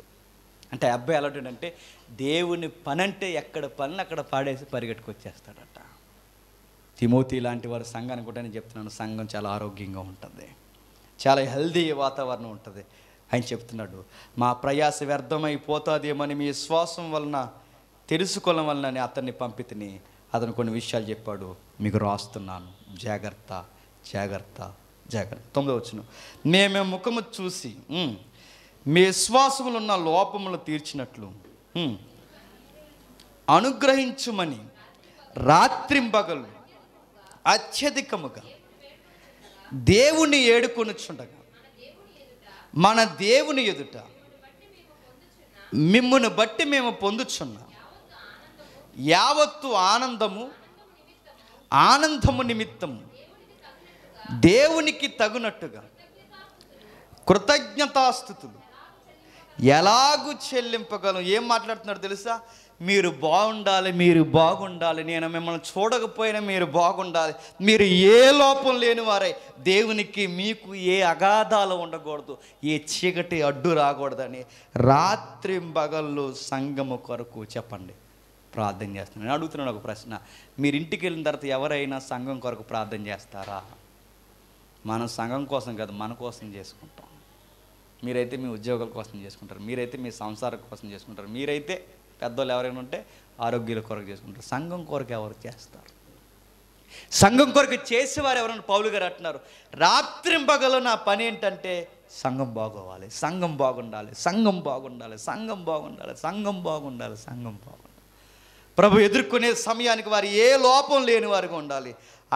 ఆయన ఏడుకుంటున్నాను, దేవుని ఎదుట మిమ్మల్ని బట్టి పొందుచున్న యావత్తు ఆనందము నిమిత్తము దేవునికి తగినట్టుగా కృతజ్ఞతాస్తుతులు ఎలాగూ చెల్లింపగలం. ఒక మాట నేను చెప్పనా, దేవునికి థ్యాంక్స్ చెప్తున్నాను. ఎందుకంటే నా గొప్పతనం ఏం లేదు, కార్యం అంతటికి కారకుడు ఆయన. అందుకే నేను థ్యాంక్స్ ఎవరికి చెప్తాను? ఆయనకే చెప్తాను. ఆయనే మన కారకుడు అని చెప్తూ అలా మాట్లాడుతూ ఒక మాట అన్నాడు చూడండి 12వ వచనం, మరియు మన ప్రభు అయిన యేసు తన పరిశుద్ధులందరితో వచ్చినప్పుడు మన తండ్రి అయిన దేవుని ఎదుట మీ హృదయములను పరిశుద్ధత విషయమై అనింద్యమైనవిగాను ఆయన స్థిరపరచుటకై మీ ఎడల ఎలాగూ ప్రేమ అభివృద్ధి పొంది వర్ధిల్లుచున్నామో అలాగే మీరును ఒకరి ఎడల ఒకరు మనుషులందరి ఎడల ప్రేమలో అభివృద్ధి పొంది వర్ధిల్లునట్లు ప్రభు దయచేయునుగాక. ఏమంటున్నాడు చూసారా? మరలా ఎక్కడికి ముడి పెడుతున్నాడు చూడండి. యేసును మమ్మును నిరాటంకముగా మీ యొద్దకు తీసుకుని వచ్చునుగాక, మరియు మన ప్రభు అయిన యేసు తన పరిశుద్ధులందరితో వచ్చినప్పుడు. మళ్ళీ ల్యాండింగ్ ఏమేస్తున్నాడు? రాకట. అంటే అన్నీ చెప్పుకొచ్చి ముడెక్కడ పెడుతున్నాడంటే చెప్పండి, మరణాతానం అని చెప్తున్నాడు. అంతే.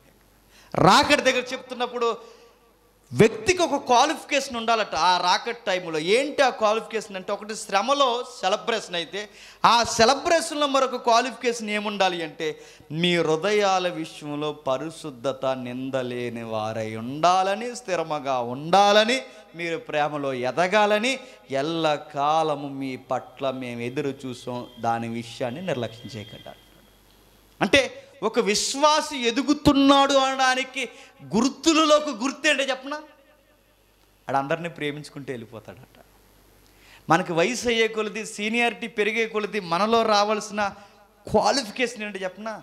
లవ్. అది అందరినీ ప్రేమించాలి. అందరినంటే అందరినీ. అది అందరినంటే ఎవరంటే ఆ అందరిలో నీ ఎనిమీస్ని కూడా ప్రేమించాలి. పర్ఫెక్షన్కి నిలువెచ్చు స్కేల్ ఏంటో చెప్పిన, మనం రోజు రోజుకి అభివృద్ధి పొందుతున్నాం అనడానికి గుర్తు ఏంటంటే, యేసు ప్రభు రాకడొచ్చే సమయానికి నాకెవడో శత్రువు ఉండకూడదట. అది గుర్తెట్టుకోండి. ఇది పెద్ద సవాల్ అండి. ఇది చచ్చిపోయే రోజు ఎప్పుడు నేను చాలాసార్లు చెప్తాను, ఏ రోజన్నా చచ్చిపోతామని మనకు అర్థమవుద్దండో కొన్ని గంటల ముందు. అంటే కల వస్తుందని కాదు, దర్శనం వస్తుందని కాదు, మనకు అర్థమవుతుంది ఇది లాస్ట్ డే అని డాక్టర్ గారు చెప్పేస్తారు మనకి.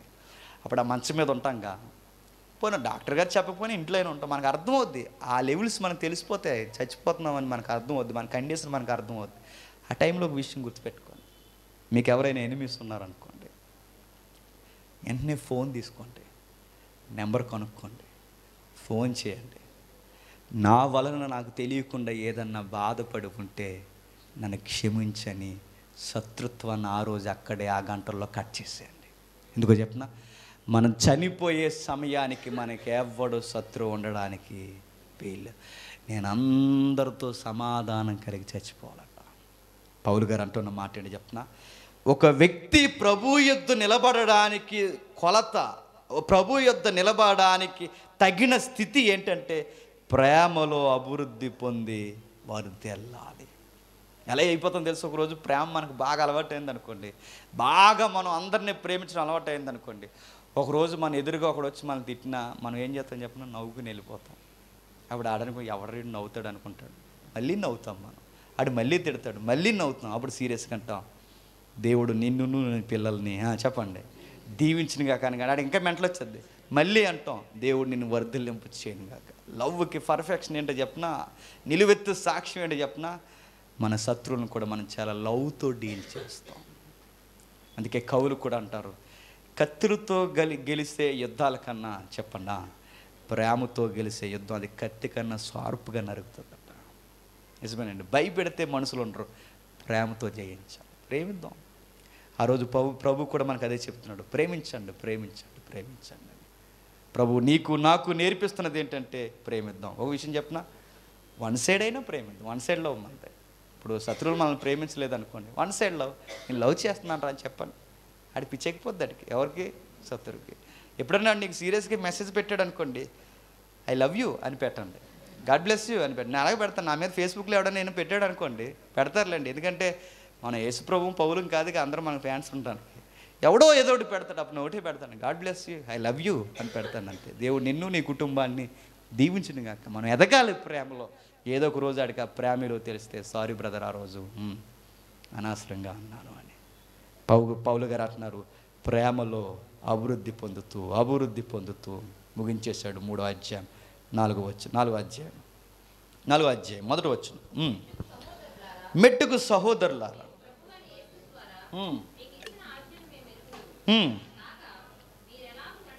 మీరు ఎలాగూ నడుచుకొని దేవుని సంతోషపరచవలను నా వలన నేర్చుకున్న ప్రకారము మీరు నడుచుకొనుచున్నారు.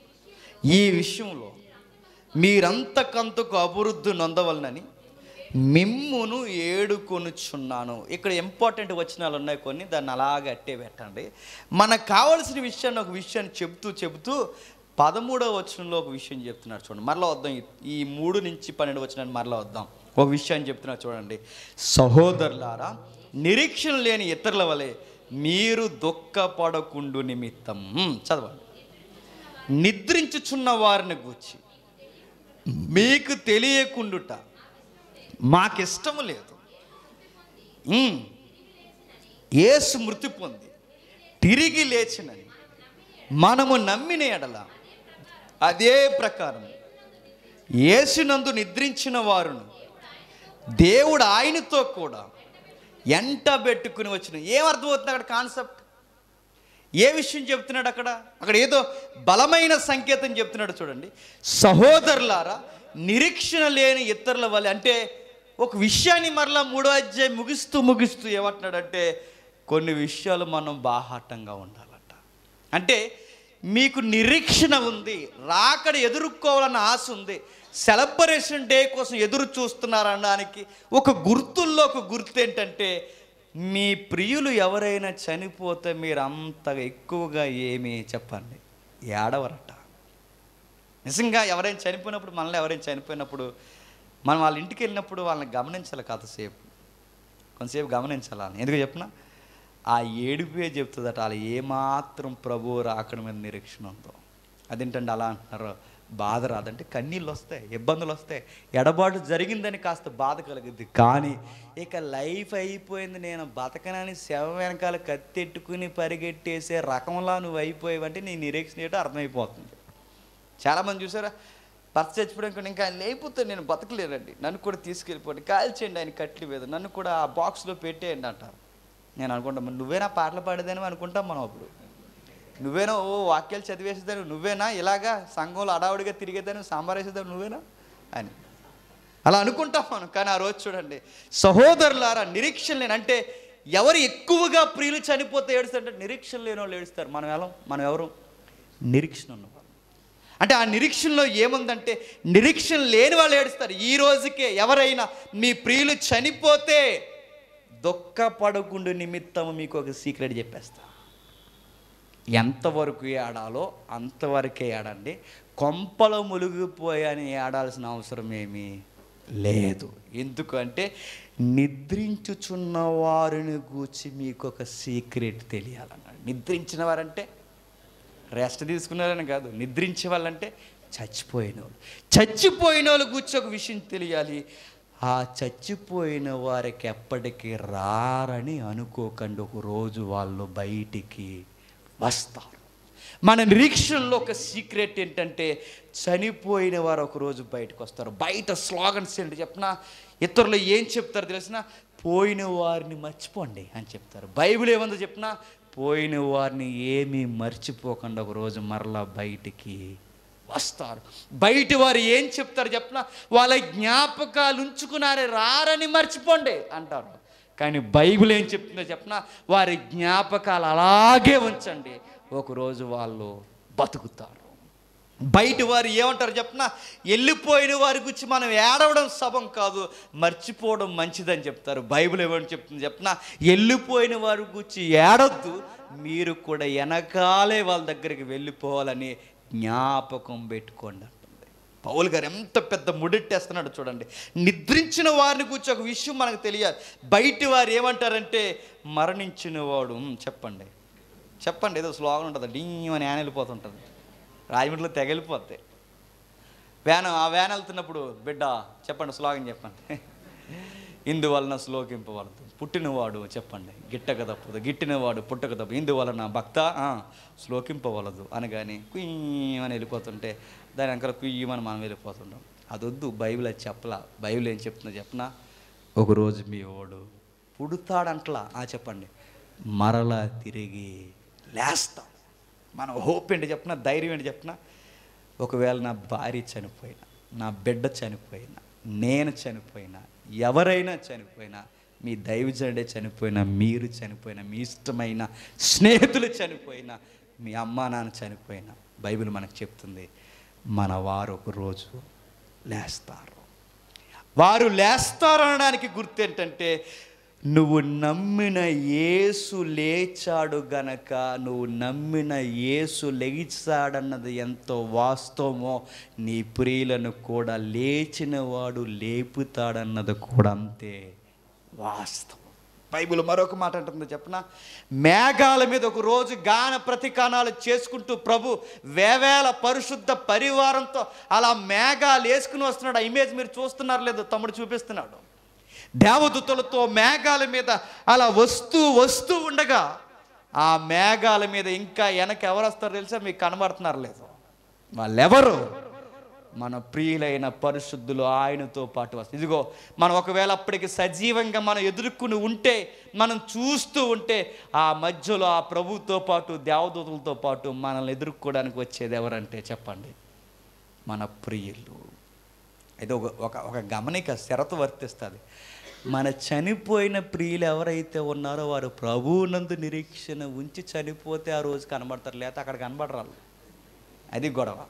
మన లవర్ చచ్చిపోయిందని కనబడుతుంటే కనబడదు. ఎందుకు కనబడుతుంది? అది లవర్, అది కనబడుతుందా? అక్కడ కనబడదు. నా ప్రియుడు చచ్చిపోయాడంటే కనబడు.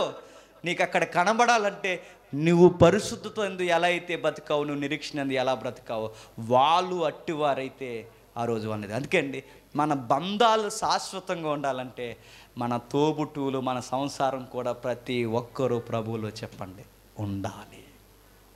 ఈ అధ్యాయం ఏం చెప్తుందో చెప్పనా, ఆ రోజు రాకడ దినమందు మన ప్రియులను మన ప్రభువుతో పాటు, అంటే ప్రభు రావడమే రెప్పపాటున మనం మారుతున్నప్పుడు మనకి ఇచ్చే గిఫ్ట్ ఏంటి చెప్పనా, మన ప్రియులను అలా తీసుకొచ్చి మన చేతిలో పెడతాడట. అంటే ఆ రోజు వాళ్ళందరినీ మనం చూస్తామంటే చూస్తాం. మరల ఈ అధ్యాయం 3 ఎక్కడికి పెట్టాడో చూడండి. సజీలమై నిలిచి ఉండి మనం వారితో కూడా, వారితో అంటే మన ప్రియులతో కూడా ఏకముగా ప్రభుని ఎదుర్కొండగా ఆకాశ మండలమునకు మేఘం మీద కొనుపోబడుదుము గాక, మనము సదాకాలం ప్రభుతో కూడా ఉందాం. కాబట్టి ఈ మాటల చేత ఒకడిని ఒకడు అది ఏ మాట చేత? ప్రభు వస్తాడు, ప్రియులు వస్తారు, ప్రభు వస్తాడు, ప్రియులు వస్తారు, ప్రభు వస్తాడు. అంటే ఈ పత్రిక అంతా ఏం చెప్తాడంటే ప్రభువు వస్తాడు. ఎవడ చెప్పింది? వచ్చి వెళ్ళిపోయాడని. ఆయన వచ్చి వెళ్ళిపోతే మన ప్రియులు కూడా వెళ్ళిపో ఉండాలి.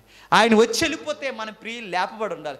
ఇవేమీ జరగలేదంటే ఆయన వచ్చినప్పుడు ఆయనకు వారు కూడా వస్తారు. ఈ మాటల చేత ఒకరిని ఒకరు ఆదరించుకోండి. ఇప్పుడు మనకు కావాల్సిన వచనాలు. ఆయన వచ్చే సమయానికి కొన్ని విషయాలు మనం చాలా జాగ్రత్తగా ఉండాలట.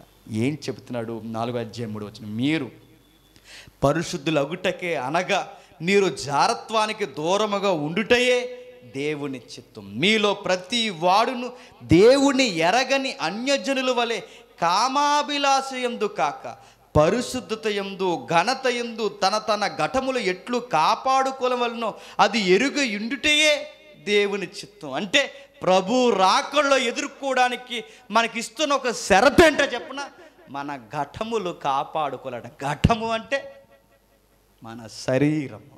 ప్రతి ఒక్కడూ తన శరీరాన్ని కాపాడుకోవాలి. జారత్వానికి కానీ, సిగరెట్లకు కానీ, కామభిలాసుకు కానీ, దేనికైనా నీ శరీరాన్ని, నీ ఆరోగ్యాన్ని బెండి చేసావో, పరిశుద్ధత పోగొట్టుకున్నావో, సెకండ్ కమింగ్లో నీకు సెలబ్రేషన్ కాదు చెప్పండి, బడితి పూజ ఎదురవుద్దని గుర్తెట్టుకోండి. ఆ రోజు మనం ఎదుర్కోవాల్సిన మరొక మాట చెప్తున్నాడు, మీలో ప్రతి వాడును దేవుని ఎరగని వాడు కామాభిలాషయందు పరిశుద్ధత విడిచి వాడి ఘటములు పాడు చేసుకుంటారు. మనం అట్టివారము కాదు కాబట్టి మన ఘటములు ఎట్టు కాపాడుకొనవలనో అది ఎరుగుటయే దేవుని చిత్తం. ఒకటి ఎరగాలట. ఏం ఎరగాలి చెప్పనా, ఇది నా దేహాన్ని అపవిత్రపరిచేది ఏదైనా ఉంటే దాన్ని మనం ఏం చేయాలి చెప్పండి, కట్ చేయాలి. అక్కడ ఎందుకో చెప్పనా, నా ప్రభువుని ఎదుర్కొనేది నా ఆత్మ ఒక్కటే కాదట చెప్పండి, నా శరీరము కూడా ఎదుర్కొంటుంది. ఆ రోజు ప్రభువుని ఎదుర్కొనేది నా శరీరము కూడా ఎదుర్కొంటుంది అన్నప్పుడు తినే తిండి విషయంలో, బట్ట విషయంలో, ప్రతి విషయంలో, జాగ్రత్త విషయంలో, కామం విషయంలో నేను జాగ్రత్తలు పాటించకపోతే ఆ రోజు ప్రభువుని ఎదుర్కోవడానికి చెప్పండి చాలా ప్రమాదం ఉంటుందట. చాలామంది పోయే కాలం మెసేజ్ చెప్పారు, ఆత్మయే జీవింపజేస్తుంది అని చెప్పండి, శరీరం కేవలం నిష్ప్రయోజనం అని చెప్పి సరదాగా ఏడట. ఆత్మీయ జీవం అనేది చాలామందికి టెక్స్ట్ చదువుతూ రాలేదండి. ఆ సందర్భం వేరు. ఆత్మీయ జీవింపజేస్తుంది, శరీరం కేవలం నిష్ప్రయోజనం అంటే దీన్ని పట్టించుకోకండి, ఇది వేస్ట్ అండి, మట్టి అండి, అదండి ఇదండి, పట్టించుకోకండి, దాన్ని పెద్ద కేర్ చేయకండి అని చెప్పి స్నానం చేయడం కూడా మానేసి బ్యాచ్ ఉన్నారు. ఇంకా వాళ్ళకు నమస్కారం. ఇంకా వాళ్ళకి ఇప్పుడు అలాంటి వాళ్ళు సంఘానికి వచ్చారంటే ఏమైపోతుందని చెప్పండి. ఆ ఒడిశా నుంచి వస్తే కొన్ని ట్రైన్లు, ఆ ఒడిశా మహారాష్ట్ర కొన్ని బండ్ల పేర్లు చెప్పండి.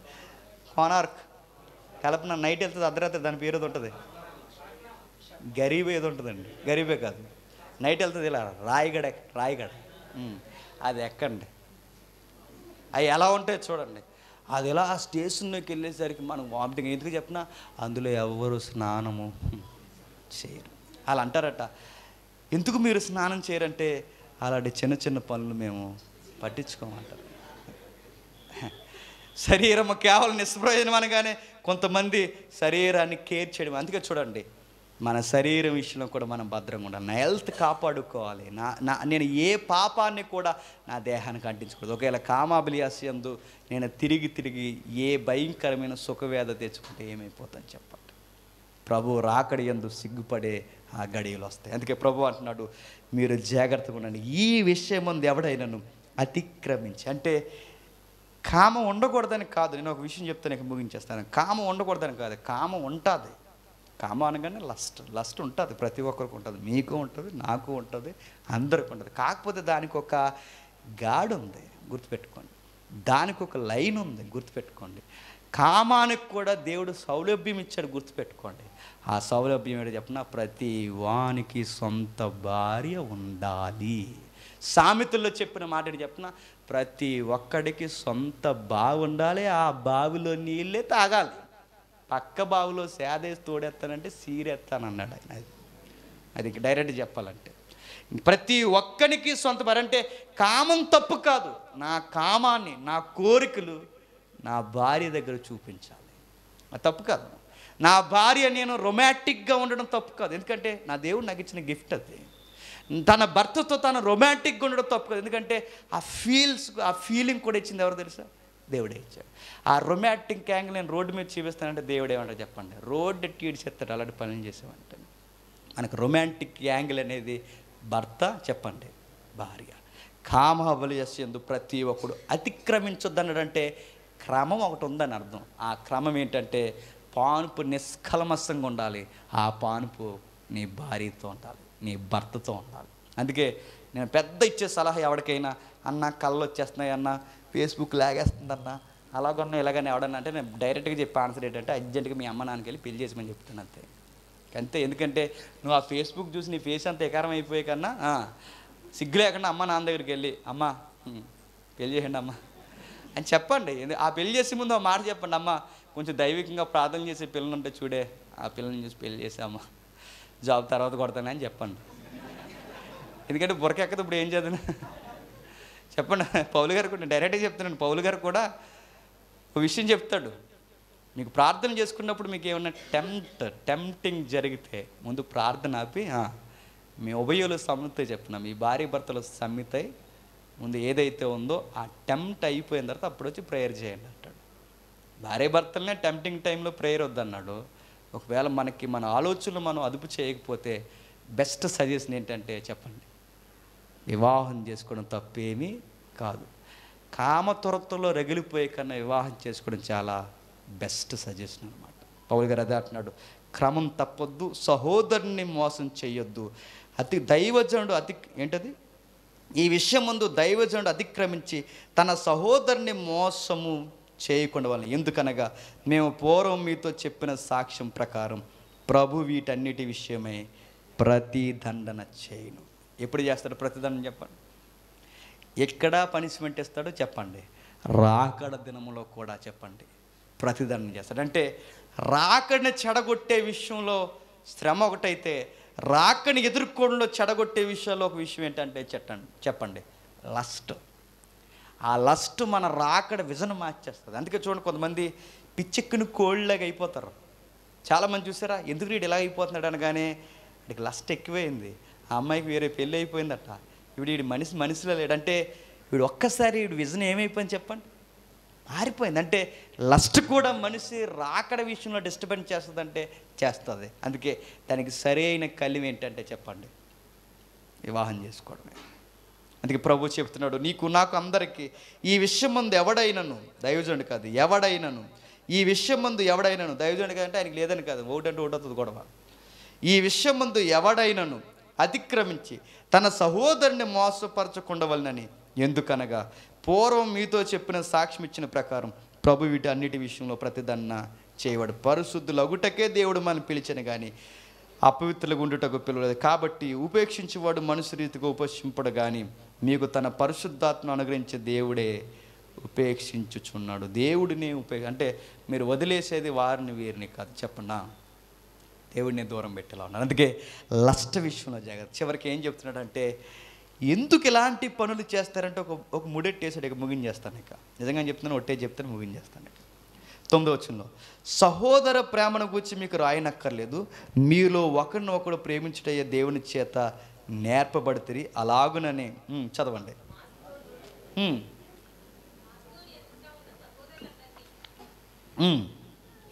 త్వరగా చదివండి, మీరు త్వరగా చదువుతూ త్వరగా వెళ్ళిపోదాం. మీరు ప్రేమించుచున్నారు సహోదరులారా, మీరు ప్రేమయందు మరి ఎక్కువగా అభివృద్ధి నందుచుండవలనని సంఘములకు వెలుపటి వారి ఎడల మర్యాదగా నడుచుకునవలనని మీకు ఏమీ కొదువు లేకుండా మేము మీకు ఆజ్ఞాపించిన ప్రకారం మీరు పరుల జోలికి పోక మీ సొంత కార్యములు జరుపుకున్నటయందు మీ చేతులతో పని చేయటయందు ఆశ కలిగి ఉండవలనని మిమ్మును హెచ్చరించుచున్నాను. ఒక విషయం చెప్పి ఇక ముగించేస్తాను నేను త్వరగా. ఒక మాట అంటున్నాడు చూడండి, ఆయన రాస్తూ అన్న మాట ఏంటంటే పరుల జోలికి పోతున్నారట. ఎవరు? కొందరు. ఇప్పుడు అడుగుతున్నాను, కామ వికారమైన పనులు చేసేది ఎవడు చెప్పండి? ఖాళీగా ఉండేవాడు. పరుల జోలికి పోయేది ఎవడు చెప్పండి? ఖాళీగా ఉండేవాడు. దేహాన్ని అపవిత్రపరుచుకునేది ఎవడు చెప్పండి? ఖాళీగా ఉండేవాడు. సూత్రాల్లో ఒక సూత్రం ఏంటి చెప్పిన, అయితే పెళ్ళైనా చేసుకోవాలి. ఆ పనులు ఏమి మన తలంపులోకి రాకుండా ఉండాలి అంటే చెప్పండి, ఏదో ఒక పని చేసుకుంటే ఎరామో లేకుండా ఉండాలి. ఒక టెక్నిక్ ఏంటి చెప్పిన, నీకు ఎప్పుడైనా లస్ట్ కలిగితే సూత్రం ఒకే ఒకటే. బైబిల్లో తిమోతి పాటించినది, బైబిల్లో పౌలుగా చెప్పిన సలహా యేసోపు గారు పాటించింది ఒకే ఒక్కటే. ఆ ఏరియా నుంచి పారిపోవాలి మనం. ఆ ఏరియా నుంచి బయటకు వచ్చి వెంటనే ఏదో ఒక పనులు ఇన్వాల్వ్ అయిపోవాలట. అంటే పని ఎక్కువ ఉందనుకోండి, కొన్ని విషయాలు మన మైండ్కి రావు. ఏదో ఒక వర్క్లో చాలామంది పరుల జోలికి పోవడానికి కారణం ఏంటంటే వాళ్ళు ఏ పని చేయట్లేదట, ఖాళీగా ఉన్నారట. ఖాళీగా ఉన్న మైండ్ అట చెప్పండి, ఎంటీ మైండ్ అట డెవిల్స్ ఫ్యాక్టరీ అట. దెయ్యాలకి నిలవ అంటే దెయ్యాలకి అది కర్మకారం అయిపోద్ది. ఏంటి? ఖాళీ మెదడు. ఖాళీగా ఉన్న ప్రతి దగ్గరికి వచ్చాడికి వెంటనే ఖాళీగా ఉన్నోడి దగ్గరికి వచ్చాడికి ఫేస్బుక్లో ఏదో చూపిస్తుంది, అది వాట్సాప్లో హాయ్ అని వస్తుంది. అప్పుడే నీ దరిద్రం కొద్ది అప్పుడే వస్తుంది హాయ్ అని. ఎదురుగా ఎప్పుడు చూడాలి కూడా నేను చూస్తారు, ఏదో నువ్వు ఏదో పెద్ద సూపర్ మ్యాన్ లాగా నిన్ను. అప్పుడు వెంటనే ఏంటనుకుంటున్నారు? ఖాళీగా ఉన్నవాడిని టెంప్ట్ చేసే అవకాశాలు ఎక్కువ ఉంటాయి. అందుకే బైబిల్ చెప్తుంది, ఈ పరుల జోలికి పోకూడదంటే ఏదో ఒక పని చెయ్యాలి. పని చేసి డిగ్నిటీగా ఉండని చెప్తున్నాడు. నిజమేనండి, పని చేసిన వారు ఒక డిగ్నిటీని వ్యవహరిస్తారు. పని చేయని వారు చెప్పండి లోకంలో డిగ్నిటీ ఉండదు. నిజమే కదండి. కష్టపడి పని చేసేవాడిని గౌరవం ఒకలా ఉంటుంది, ఏ పని చేయనోడికి గౌరవం చెప్పండి ఒకలా ఉంటుంది. పౌలు గారు అంటున్నారు, పరుల జోలికి పోవద్దు, మీ సొంత కార్యాలు జరుపుకొట్టయందు మీ చేతులతో పని చేయవలనని ఆశ కలిగి ఉండవలనని మిమ్మును హెచ్చరించున్నాను. ఎందుకంటే కొంతమంది ఏ పని చేయకుండా కొంతమంది కొంపల్లోకి దూరుతున్నారట. అలాంటి వాళ్ళు జాగ్రత్త, ఏదో ఒక పని చేయండి. ఎందుకంటే ఆ పై వచ్చిన ఉంటుంది, సహోదరుని మోసము చేయకుండా ఉండాలంటే వీడికి ఏ పని లేక చెప్పండి పక్కింటిలోకి వెళ్తున్నాడట. అందుకే ఏదో ఒక పని చేయండి. సంఘానికి భారంగా ఉండొద్దు, ఎవరికీ భారంగా ఉండొద్దు. క్రిస్టియానిటీలో గుడ్ లుక్ ఏంటంటే మనం ఏదో ఒక పని చేయాలి. ఏదో ఒక అది నేను మరలా అనుకుంటాను, చాలామంది ప్రభుత్వ అధికారులకు ఉండి వారి క్రైస్తవులని పిలువబడితే క్రిస్టియానిటీకి ఎంత డిగ్నిటీ ఉంటుంది చెప్పండి. బాగుంటుంది. ఏదో ఒక పని చేయాలి. ఎవరో ఖాళీగా ఉండేవారు కాదండి, ప్రతి ఒక్కరూ నాణ్యత కలిగిన వారు ఏదో ఒక పని చేస్తారు అనగానే అదొక డిగ్నిటీ.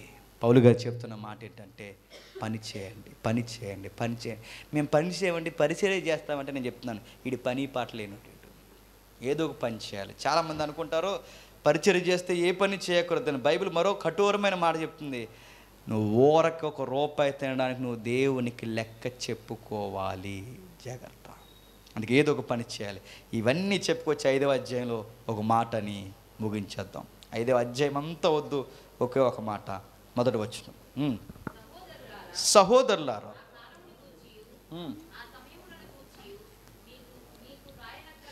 ఆ కాలములు గూర్చియు ఆ సమయములను గూర్చి మీకు రాయనక్కర్లేదు.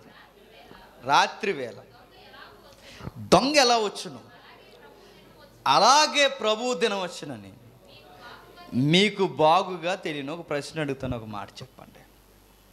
ఇక ముగించేస్తాను. ఇక ఒక మాట చెప్పండి. రాత్రి వేళ దొంగలా వస్తాడని కొన్ని మాటలు మనం విన్నామా లేదా? విన్నామా లేదా? ప్రభు ఎలా వస్తాడట? బాగా మీరు ఎలట్టుకున్నారు లేదని ప్రశ్న అడుగుతున్నాను. ప్రభు ఎలా వస్తాడట? ప్రభు ఎలా వస్తాడట? ప్రభు ఎలా వస్తాడట? నేను మాట చెప్తాను. ప్రభు దొంగలా వస్తాడని అక్కడ ఉందా? చూసారా మనం ఎంత దొంగలమో? ప్రభు దొంగలా వస్తాడని అక్కడ ఉందా? అక్కడ ఉందా చెప్పండి, మీరు సరిగ్గా చదవండి. ప్రభు దొంగలా వస్తాడని ఎన్ని ప్రసంగాలు మనం వినలేదు చెప్పండి. వినలేదు అంటే ప్రభుని చివరికి ఏం చేశారు? దొంగని చేశారు ఈ దొంగ మొహాలన్నీ కలిసి. ప్రభు దొంగలా రావాల్సిన ఆయన రాజులకు రాజు, ఆయన దొంగల. ప్రభు దొంగలా రాడు చెప్పండి. ప్రభు దినము దొంగలా వస్తుంది. అది దినము దొంగలా వస్తుంది. ప్రభు దొంగలా రాడు. మరొక విషయం చెప్పనా, ప్రభు దినం దొంగలా ఎవరి మీదకి వస్తుంది? క్లారిటీ ఉందా లేదా? ఎవరికి దొంగలా జరుగుతుంది అంటే హఠాత్తుగా. అక్కడ పోలికిచ్చాడు, గర్భిణీకి ప్రసవ వేదన వచ్చినట్టు హఠాత్తుగా వస్తుంది. నేను మాట చెప్పనా, గర్భిణీకి ప్రసవ వేదన చెప్పి రాదు. రేపు నీకు నొప్పులు వస్తాయని చెప్తుందా? నీకు డాక్టర్ గారు డేట్ ఒకటి ఇస్తే నొప్పులు ఇంకో రోజు వస్తాయి. మనకి డాక్టర్ గారు పలానా డేట్ ఇస్తే నేను చెప్తున్నాను, డేట్కి పుట్టిన గర్భాలు చాలా తక్కువ అండి, పుట్టరు. వాళ్ళు అనుకున్న డేట్ ఒకటి పుట్టే. గర్భిణీకి నొప్పులు ఎలా అయితే చెప్పా చేయకుండా వస్తాయో, మరొక మాట చెప్తున్నాడు చూడండి, ప్రభు రాక దొంగ వలె వస్తుంది. దొంగ వలె అంటే ప్రభు దొంగలా రాడు, రాకడ దొంగలు వస్తుంది. ఎవరి మీదకి వస్తుంది అంటే అవిశ్వాసుల మీదకి దొంగలు వస్తుంది. మరి విశ్వాసుల మీదకి చెప్పే వస్తుందట. నిజమా? అంటే సంఘానికి ప్రభు వచ్చేస్తున్నాడని తెలిసిపోతుందంటే ఇక్కడ ఒక మాట వాడతాడు ఆయన, వెలుగు సంబంధులు, చీకటి సంబంధులు. వెలుగు సంబంధులు ఎవరు చెప్పండి? విశ్వాసులు. చీకటి సంబంధులు ఎవరు చెప్పండి? అవిశ్వాసులు. వెలుగు సంబంధులు ప్రభు వస్తున్నాడని గుర్తుపడతారట. చీకటి సంబంధులు ఏదో జరుగుతుంది అనుకుంటారు వాళ్ళు, వెలుగు సంబంధులు గుర్తిస్తారు. మరొక విషయం చెప్పనా, లోకమంతా ఏవేవో జరుగుతున్నాయి, ప్రకృతి వైపరీత్యాలనుకుంటే సంఘం మాత్రం గమనిస్తుందట, ప్రభు సమీపమునే ఉన్నాడు. నిజమైన సంఘమట ప్రభు వస్తున్నాడని అంచనా వేస్తుందట. నిజమైన సంఘమట ప్రభు రాకడికి రెడీగా ఉంటుందట. నిజమైన సంఘం ప్రభు రాకన ఆ రోజు గుర్తిస్తుంది, ఇది ప్రభు రాకడే అని. కానీ అవిశ్వాసులు గుర్తించడం. అందుకే ఎవరికి దొంగలా వస్తుందంటే చెప్పండి, అవిశ్వాసులకి. మరో మాట నేను చెప్పి ముగిస్తాను. ప్రభు రాకల్లో మనం ఎదుర్కోవలసినది 4 పాయింట్స్ ఉన్నాయి. ముఖ్యంగా విశ్వాసాలను ప్రేమించాలి, శ్రమలు అనుభవించాలి, పని చేయాలి, మెలకువ కలిగి ఉండాలి, ఎదుటివారిని గౌరవించాలి, పరుల జోలికి పోకూడదు. మరో మాట, పని చేసుకుని బతకాలి, ఖాళీగా ఉండకూడదు, మర్యాదగా నడుచుకోవాలి. ఈ టైంలో ప్రభు వచ్చేస్తే గుర్తుపెట్టుకోండి, అది దొంగలా వచ్చిన మనకు భయమేమీ లేదు. ఆయన మనం ఎదుర్కొంటాం. ఎందుకంటే ప్రభువునందు మనకున్న ఒకే ఒక్క నిరీక్షణ ఏంటంటే ఆయన రాకని ముందే గుర్తించి రెడీగా ఉన్నాం కనుక మనకు పెద్ద ప్రాబ్లం ఏమీ లేదు. మరో మాట చెప్తున్నాడు చూడండి, చివరి వచనాలు 23లో, సమాధానకర్తయగు దేవుడు మిమ్మల్ని సంపూర్ణముగా పరిశుద్ధపరచును గాక, మీ ఆత్మయు దేహమును శరీరమును మన ప్రభు అయిన యేసుక్రీస్తు రాకడయుందు నిందారహితముగా సంపూర్ణముగా ఉండినట్లు కాపాడునుగాక. మిమ్మల్ని పిలిచిన వాడు నమ్మకమైన వాడు గనక అలాగు చేయను. సహోదరులారా, మా కొరకు ప్రార్థన చేయండి. పవిత్రమైన ముద్దు పెట్టుకుని సహోదరులందరికీ వందనములు చేయండి. సహోదరులందరికీ ఈ పత్రిక చదివి వినిపించవలనని ప్రభు పేరిట మీకు ఆనబెడుతున్నాను. అందుకే ఈరోజు మనం చదివి ధ్యానిస్తున్నాం. పౌలు గారు ఆనంటే చెప్పాడట. ఆనంటే మీకు ఒట్టేసి చెప్తున్నాను, ప్రభు పేరట ఈ పత్రిక చదివి వినిపింపవలనని అందరికీ ఆ రోజు వారికి మనందరికీ చెప్పాడు. కనుకే ఈ 3 వారాలు మనం ఏం చేసాం చెప్పండి? ఆ పత్రిక చదివి ధ్యానించాం. పత్రిక అంతా చదివితే మనకు అర్థమైంది ప్రభు ఇంకా రాలేదు, ఆయన ఏ రోజు వస్తాడో మనకు తెలియదు. మనం చేయాల్సింది రెడీగా ఉండాలంట. అందుకే కొన్ని విషయాలు చెప్పాడు.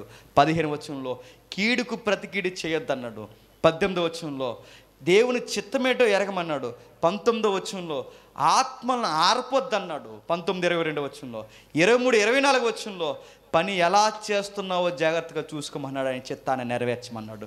చివరి వచనంలో సంపూర్ణులైపోండి అన్నాడు. అంతే. అంటే ప్రభు వచ్చే సమయానికి పర్ఫెక్ట్ మ్యాన్గా మనం నిలబడాలి, జెంటిల్ మ్యాన్గా మనం కనబడాలి. మరో మాట చెప్పాలంటే మనం నిలబడేసరికి సరే నమ్మకమైన విశ్వాసులారా, దాసులారా వచ్చేయండి అన్నారట. అంటే ఈ పత్రికలన్నీ రాస్తూ చివరికి ముడిపెట్టింది ఎక్కడంటే ప్రభువు వస్తాడు. మీరు గమనించారు లేదో వచనాలు చెప్తాను. 1వ అధ్యాయం 10వ వచనంలో రాకడ కోసం చెప్పి ముగించాడు.